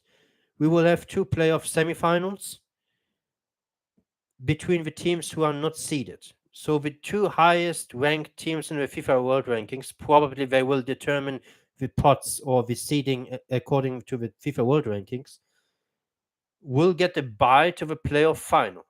So I project Chile to be by 2025 still highly ranked, at least higher than the African, the Asian, the Oceanian, and the CONCACAF entries. And they would get a bye to the playoff final, and they would need to come through only 1 game to qualify for the World Cup. And I back them to win that 1 game. I think it's a safe prediction. I think if they would play maybe 2 games, I would say, okay, there's a chance I get upset, but they play only 1 game. And then I back them. And also, the World Cup is in the Americas, something to consider. Very important. And the playoffs will be played in the Americas. They will be played probably in the USA, where the World Cup will take place. And it's not COVID times anymore, at least not right now, and probably not also by the time the playoffs roll around. So I expect the stadiums to be full, and the Latinos they will show up there, will come out there in numbers, and they will support the teams. The CONMEBOL and the CONCACAF team will enjoy kinda home advantage in the intercontinental playoffs. It's something to consider. And with that having in mind, keeping that in mind, I think it's likely that the CONMEBOL team will come through that 1 game. And I believe that the second playoff winner will be the CONCACAF team. But I will not disclose now the name of a team or anything, but at the moment I predict that both playoff winners will be the teams from the Americas. Although I think Asia has progressed a lot. Asian teams better now than they used to be like 10 years ago or so. But vibes and my analysis shows, I think, CONMEBOL and CONCACAF. And yeah. So let's look at the comments. He still calls up Pep and Patricio too. Yeah. Pep still hasn't retired from the national team. I think he's 39 years old. It's unbelievable, incredible. He's still But he's a player. Of course, he has declined, but he's still a solid player. I mean, why should one not play at the age of 39 if if you feel yourself still fit and fresh to go? You know, Afghanistan have a decent shot making the final rounds. India and Kuwait are beatable for them. Whoa, that's a huge claim. That's a huge claim, and I don't necessarily agree with that. I mean, Afghanistan may first have to come through round one against Mongolia. I still need to do my research on these round one matchups, you know. That's probably why I still haven't shared my predictions for the AFC, because I know already my AFC World Cup teams, but I don't know how is round one panning out. I still have to do my stuff for round one for predictions for round one, and then I will do that. But okay, Afghanistan could absolutely beat Mongolia. Maybe they're favorites to beat them even, but they wouldn't be favorites to beat India and Kuwait. I haven't seen Afghanistan play in a long time, but judging by the results and what is going on in the FA, I highly doubt that they would beat India and Kuwait. My early prediction for that group is that Kuwait will advance. Whereas in that group we've got Qatar, Kuwait. I think Qatar and Kuwait will go through. India third, Afghanistan fourth. That is my early prediction, but I will give my predictions, finalized predictions later. You know, maybe 1 week. Any Euros content planned? For now, no. We have the qualifiers still running. As long as the qualifiers run, I don't plan any Euros content, to be honest. Once the qualifiers wrap up, I will do probably a reaction video or, you know, kind of assessment where the UEFA team stands, kind of like in the development or so. But for now, I don't have any Euro content plans. But once we will get to the playoffs, the draw comes out, we will discuss Euros also. Pepe said he will retire at the same time as Ronaldo. So if Ronaldo keeps going, he will keep going as well. Very interesting. I'm hoping Iran start getting the crap together for next year's Asian Cup. Yeah, I hope so too. For now, I'm not very optimistic for Iran for the prospects, but at the same time, the other Asian teams are not doing so hot either at the moment. On current form, I rate Iran the third best team in Asia. Only Japan are clear of everyone in the AFC, and then second Australia, because of the World Cup and because of the post World Cup form. In the qualifiers for the World Cup, they weren't good at all. They were bad, but they figured their shit out. They turned it around, and for now, I see them second best. Iran third best. We were okay under Ralenui, not great, but we weren't as bad as South Korea in my book. I mean, South Korea and Saudi Arabia have been worse than Iran post World Cup, in my honest opinion, objective opinion.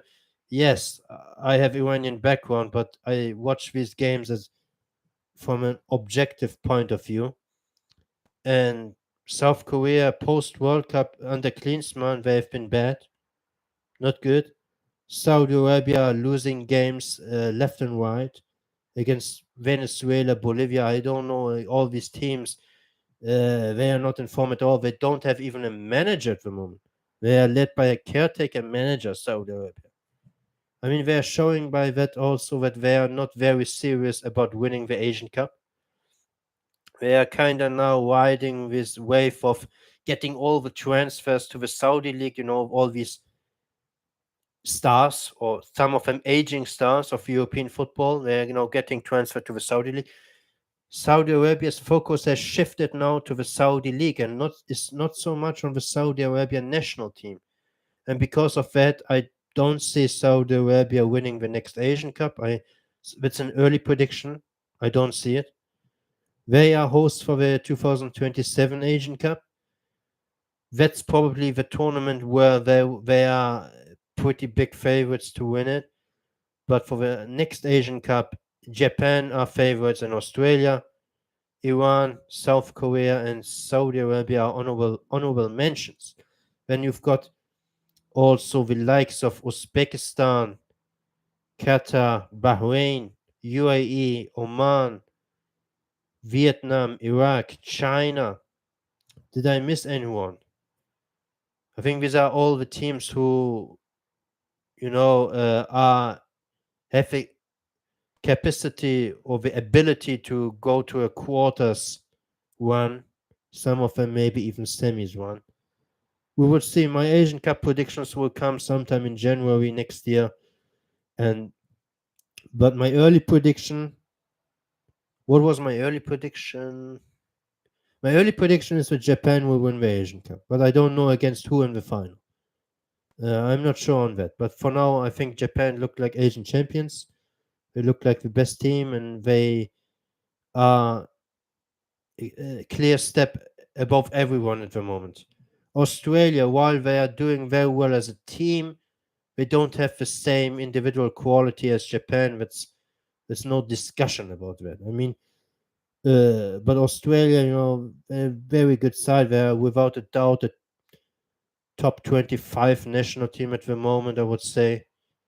But Japan are probably top 15, so that shows the gap, and so on. And yeah, my top 100 ranking, the work is still in progress. I have still to figure out my ranking. I'm not sure when I will be ready to publish my ranking. I hope it will be by 1st September, so before the next international break. But I can't guarantee it because it's a very difficult task. It's very challenging for me to do a top 100 ranking. I already have my CONMEBOL, CONCACAF, and AFC rankings together. My approach is I first rank the teams within the confederation, and then I try to merge these rankings to one ranking for all 100 teams in the world, for the best 100 teams. That's my approach. Because how would you else do it? I mean, so difficult. And the problem at the moment is UEFA and CAF. I have still to figure out how to rank UEFA teams and CAF teams. And then the biggest problem is I have to figure out how to factor kind of regional strength. How does UEFA compare with the other confederations, and how does Asia with Africa compare and stuff like that? That's a little bit difficult to assess, to figure out, but I will try to be as objective as possible. Uh, you know, but I consider myself an UEFA and AFC guy. I mean, these are my two preferred or my two confederations because of the teams I support. I support Iran. Uh, I support Germany and support Croatia. But I love also CAF, CONMEBOL. I love every confederation. I love international football as a whole. I will try to do my rankings as objectively as possible. And I've already my First Nations. I wrote down my rankings and stuff like that, but we will not discuss. We will not go through that right now. I will look at the comments. Interestingly, more people have joined. We are now 5 people. For a time, there were only like 2 people following the stream. I think maybe the time I started the stream was a little bit too early for some of you guys. I think maybe in the future I should, instead of 6 p.m. start, maybe at 8 p.m. Maybe, I don't know. I wait for your feedback for what is more suitable. What is more suitable for you guys? I don't know. For me personally, 6 p.m. German time for me is very convenient. But if I can attract more viewers, then I'm also ready to stream at 8 p.m. For German time. Would be also an opportunity, but not later than 8 p.m. because later than that is not good.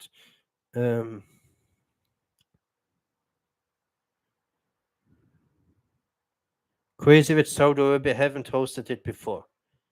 Saudi Arabia, yeah, never hosted a World Cup and never hosted an Asian Cup. Yeah, that's interesting. Maybe it has to do with the country itself. That for a long time they were very strict in their rules regarding, alcohol and religion and stuff like that. But this has started to change in the last couple of years. Saudi Arabia are now getting more and more. They are modernizing. They're getting more and more a modern country. More. How do you say? More. There's a word. I'm missing a word at the moment. Yeah.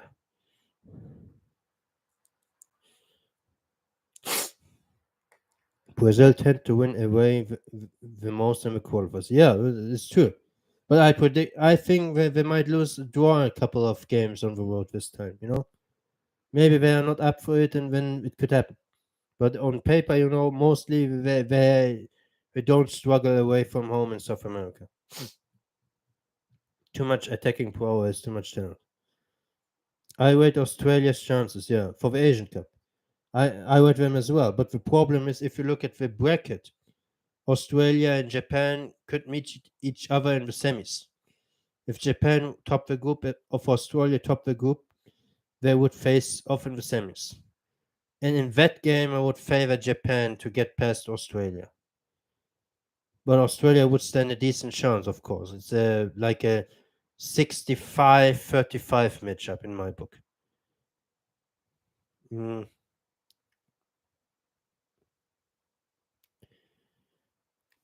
India win AFC Asian Cups. India will have a tough job. They will try to, for the first time, since decades or whatever, to get out of the group. They will play against Australia, Uzbekistan, Syria. They stand a chance. They stand a chance in this group. I am saying that, but I'm not giving any predictions for now.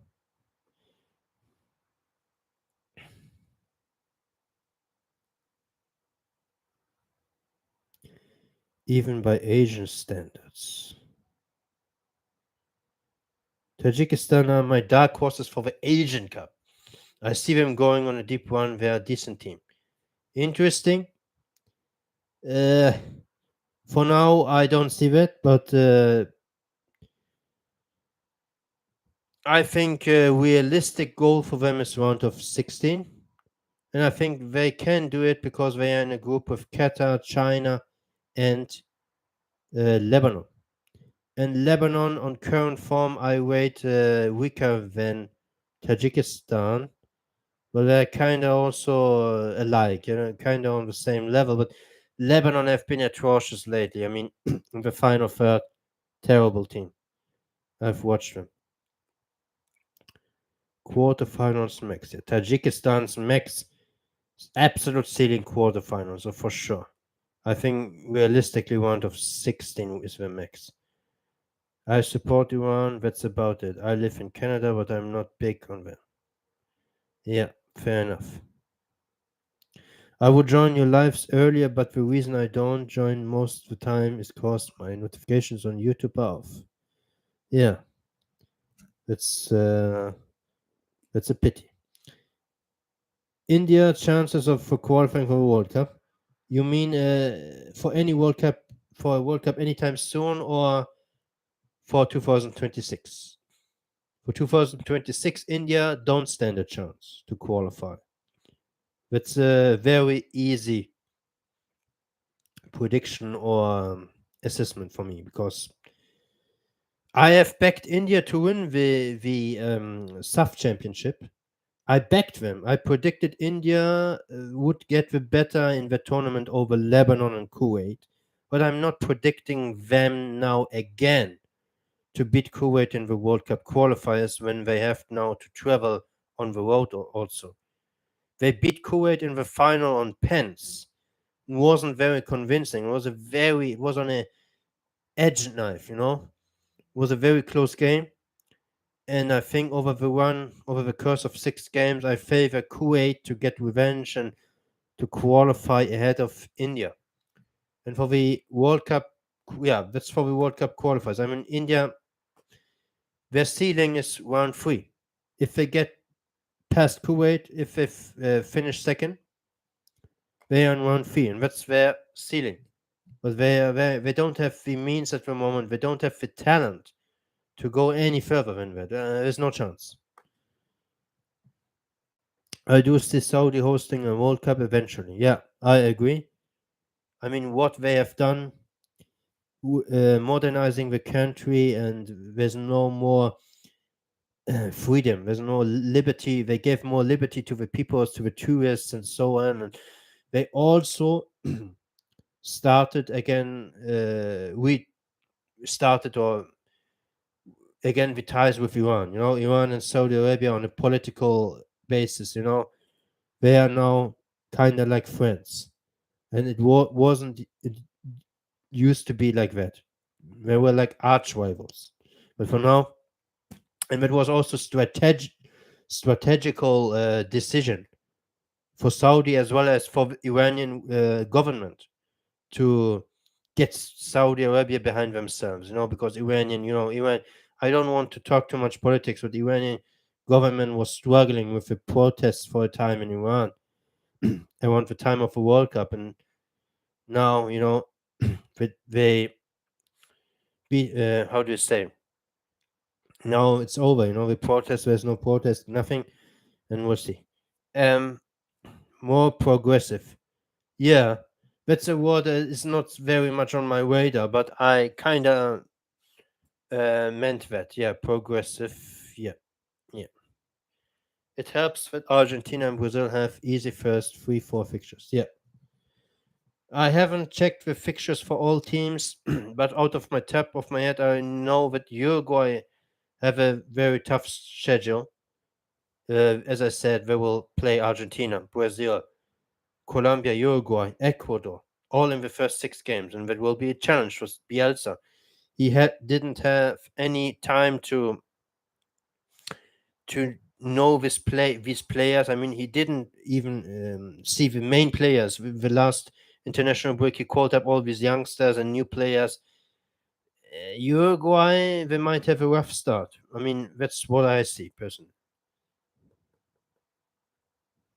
Lebanon, yeah, Lebanon has been pretty poor. That's agreed. I watched a couple of Lebanon's games lately, and terrible. In the final third, terrible. Defensively, okay. Lebanon shouldn't even made the final round of 2022 qualifiers. It was pure luck, to be honest. Yes, I 100% agree. They benefited. They capitalized on North Korea. Um, North Korea withdrew from the qualifiers because of COVID and stuff going on. And if North Korea would have kept on playing these qualifiers, in the qualifiers, I think they would have finished slightly above Lebanon, but there's no guarantee. It's just my opinion. Thoughts on Iranians celebrating their own team's loss versus USA in the World Cup? I thought it was pretty stupid. No one should mix politics with footy. Yeah, I absolutely agree with that. You know, for us Iranian fans, the World Cup was a very weird. It came to a bad time for us. Well, it came to a bad time. The team was kind of distracted by the protests and all the stuff that was going on, the pressure they received from the fans and from the authorities, you know, from the government. And that was also one of the major reasons why Iran failed at the World Cup, because the group stage exit in that group was a failure. Even though we won our third ever game in our history, I consider that World Cup a failure, but not a huge failure. I mean, still 3 points. I predicted us to finish in third with 4 points, so it was kind of met my expectations, but I didn't expect us to be on the receiving end of a thrashing against England. I never saw Iran getting beaten like that in my whole life. That was unprecedented. It's, I believe, yeah, It's one of the heaviest defeats we ever conceded. Our worst defeats were by 5 goals, because we don't, in our history, we didn't play European teams that often, and we used to be also pretty decent back in the day, in the 70s, and we never got thrashed. But I agree, politics and football should be separated, should be kept together. But when Iran went to the World Cup, I have to admit that my support, I was not in Qatar, I was not flying all the way out to Qatar and supporting. I was just on my sofa here in Hamburg, in Germany. But my support was also kind of half-hearted. Half-hearted, I would say. Well, I was not against the team or rooting against them. There were there were actually many Iranians rooting against them. Shockingly. But yeah, I just saw the games. I wanted them to do well, but I didn't. I wasn't shocked when we lost to the USA and went out of the groups. Uh, it was kind of normal for me. I mean, I expected it. What else should I say? Yeah, man, it hurt me bad to see Team Mali lose to England like that. Yeah, England was also the bad team to face at that moment of time, because England, they have deadly attackers. They have a very deadly finishes. On that day, England is world class, absolute world class, and they finish their chances. And they were pretty bad matchup for us on that day. Yeah, Iranian players were distracted. They were not on their game in that game, and Carlos Queiroz also made probably a couple of mistakes, tactical mistakes. But if we would have played a France or a Germany, we wouldn't have gotten thrashed as badly as it happened with England, because England are kind of team, if they get going, they score the chances. Sometimes they're fresh teams. We saw that also England beat North Macedonia 7-0 in the last international break. Compared to France, they're not a team who's fresh teams regularly. France, they are a world-class team, but they often, they slow down after 2-3 goals or so. But that Iran Wales game was one of the best days of my life, Lord. Yeah, it was a good day. It was a good day to see, to be alive as a Iranian fan. That 2 goals in extra time, in stoppage time.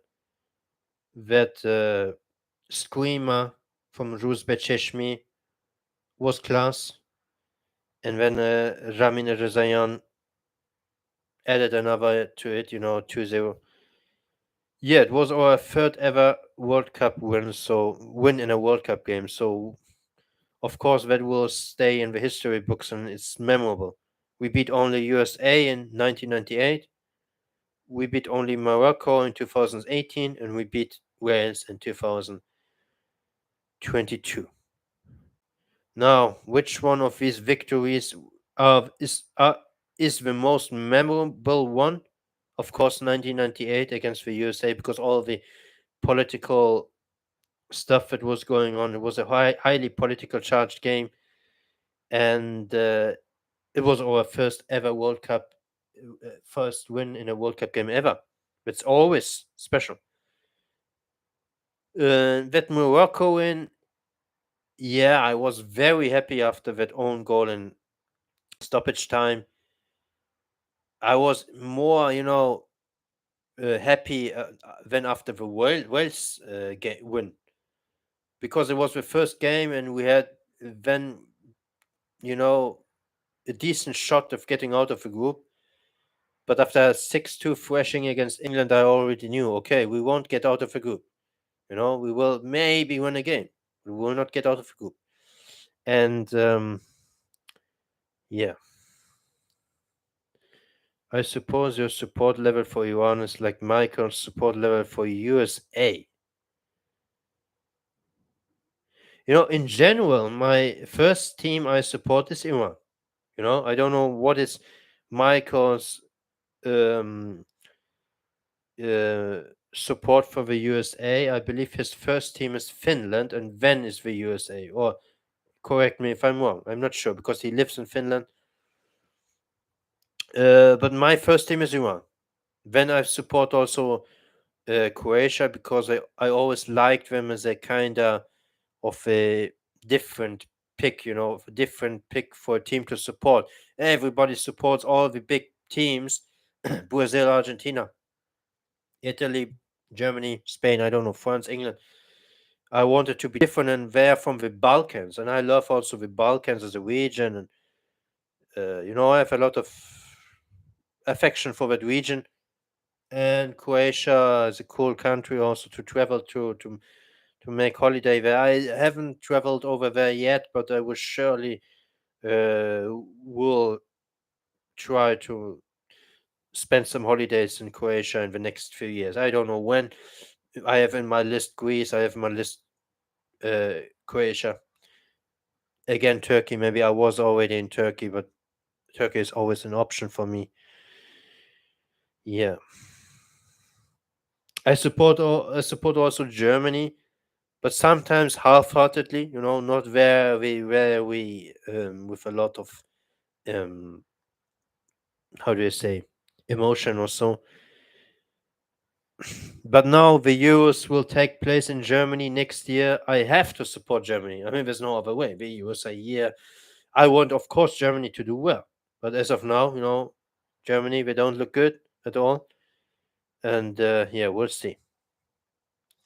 Did you celebrate the late goals versus Wales? Yes, I did. In my fashion, in my way. I'm not someone who celebrates goals like crazy. I'm not like that. I'm more like, how do you say, introvertive. I'm not so much extrovertive when showing my joy or, you know.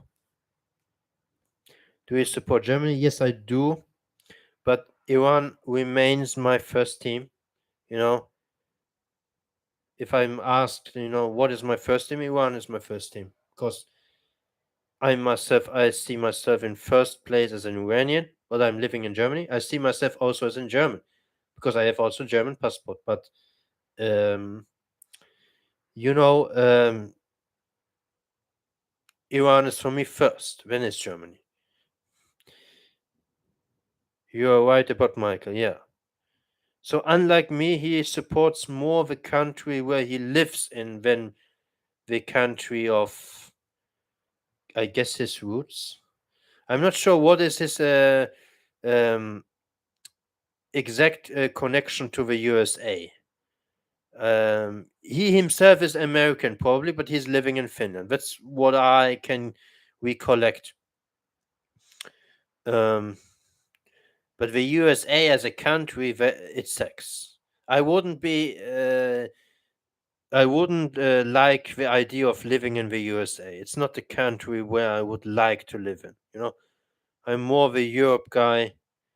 I spent all my life in Germany, but I can easily also imagine myself living in another European country. In fact, I was very close to move abroad, to move to France before COVID came. All my ideas, everything was planned. I had already, um, how do you say, terminated the contract of my flat. I had a job offer even. I mean, uh, I wanted to go to France because I speak French very well and wanted to spend some time there. But in the end of the day, COVID came across. Everything changed. I couldn't. It didn't make any sense to leave Germany at that moment of time of total chaos and uncertainty. And in the end, I decided to stay here, and I will stay here at least for this and for the next year, because the Euros will be here in Germany, and I won't slip the opportunity to get this ambience, get this atmosphere. It's always a very special atmosphere if you live in a country where a major tournament is going on. I still remember the 2006 World Cup when Germany hosted it. It was a very memorable and special event in my life. I still have fond memories of it, and I want to see something similar. I want to see something like that again in my life, and I have the opportunity next year's the Euros, and I will also apply for tickets. Hopefully, I can attend at least one game, if not maybe two, three games. I have to see what is the schedule, who plays against who, which games or which teams I'm interested in, and where do they play. I prefer, of course, to stay in Hamburg and watch a game here in Hamburg rather than making the trip to another city in Germany and watching. But if my favorite teams or the teams I'm interested in, because I have also many other teams in Europe I have profound interest in, you know. For these teams, I would be also ready to make a trip to another city and watch a game there. But my preference is Hamburg. Yeah, I'm a Europe guy too. Yeah, that's good to know. Good to know. You know, Europe. The system in Europe is different. We have more social. We have healthcare.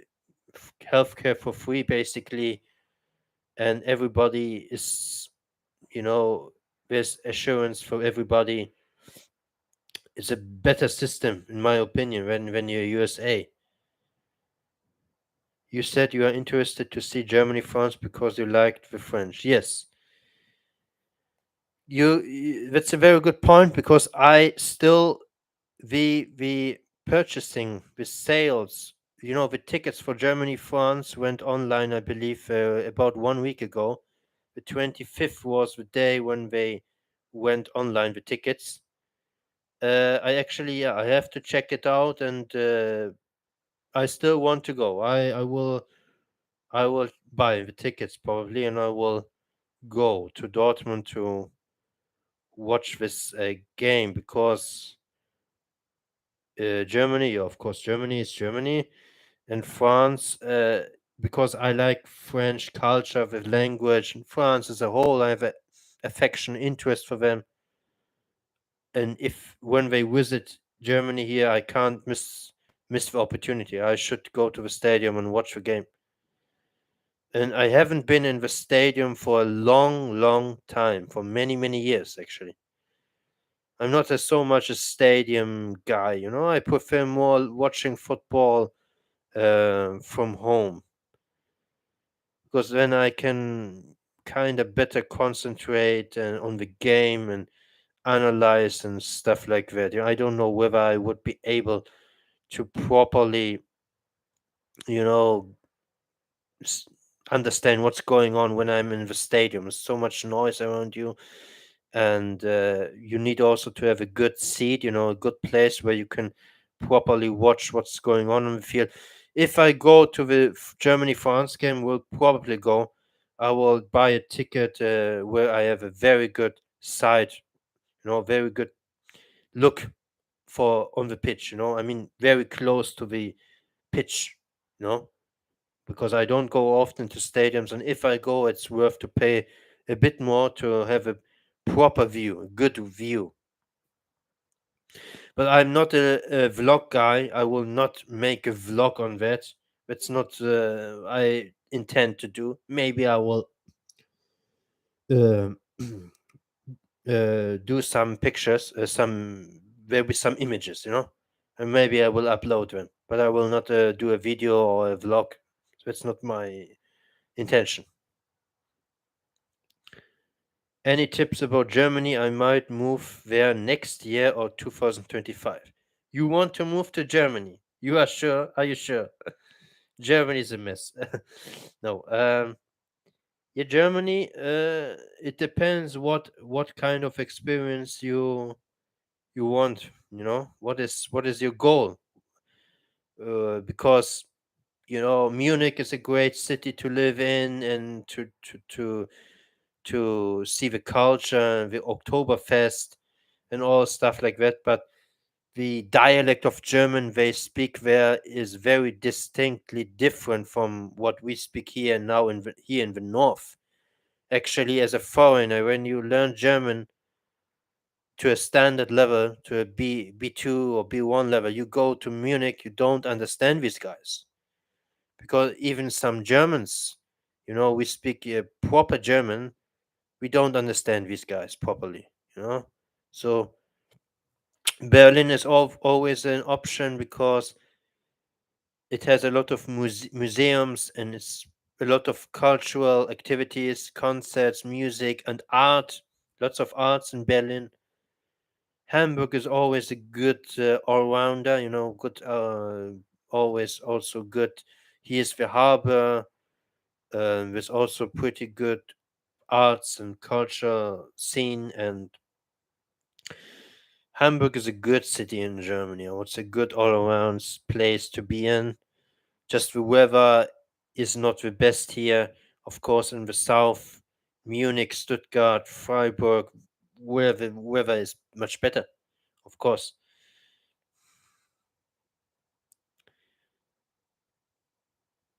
Yeah, I'm interested at least. Yeah. Yeah, you can ask me via Twitter. I don't know. We can talk about this again. Where to move if you want to move to Germany. And yeah, I think this stream has now come to an end.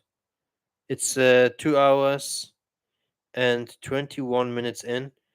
I believe the purpose of this video, it was running like 1 hour and 20 was strictly CONMEBOL World Cup qualifying related stuff. The rest is now was Q&A and some small talk.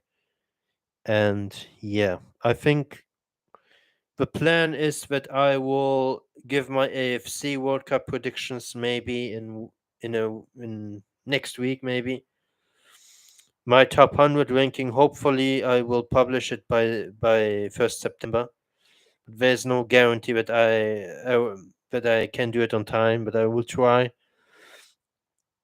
And there's also something else. If the top 12 potential debutants for the 2026 World Cup, I will soon give my list what I think, what are my top 12 potential debutants, and I will also portray. I will introduce these teams in live streams. It will be very short live streams because my actual information, or what I say about these teams will last maybe like 5, 6, or at best 10 minutes. But my content will be always live streams because I don't have the technical setup to do pre-edited videos, and I don't know how to cut or to edit. I don't have any clue whatsoever. All I can do is only go live and speak into the camera. That's all I can. I'm not that very affine. I don't have much knowledge about technical stuff, and yeah, that's my program. These top 12 potential debutants, and I will introduce them in short live streams, and that will everything happen this month in August before a ball is kicked in World Cup qualifying. Definitely. I kind of know my top 12 teams, but still 1, 2 teams I'm not 100% sure which teams to take, because it's very tough, because my initial list had 18 to 19 teams in it. And after the poll I put on Twitter, most people voted for I should cut it down to 12 teams. And I usually do what my Twitter audience wants, what they ask for. And because of it, I will cut it down now. And I also think 18 was just too much. We cannot cover 18 teams over the course of 2.5 years. The whole World Cup qualifying cycle is just too much. We have to make a cut. We have to find the best projects, and if the other teams, the semi-good kind of projects, if prospects, if they spring some surprises or they do something shocking. When of course I will report. Of course I will speak about them. Of course I will tweet, put out some tweets and maybe live stream. I don't know, but the main objective will be the main focus. The focus will be on the 12 teams I will introduce. And it's purely on my estimation. I don't rely on anybody.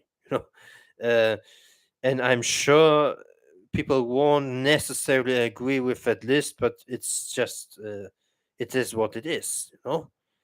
And I see some people sleep on some potential debutants, and I think there will be some surprises in my list. Some teams not people necessarily expect, but it is what it is. You have to take into account three things in order to come up with that list. It's first the strength, the current form of the team itself, you know.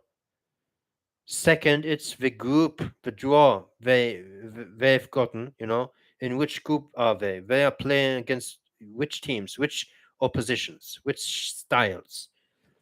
And the third thing is potential. What is the potential? Because some teams uh,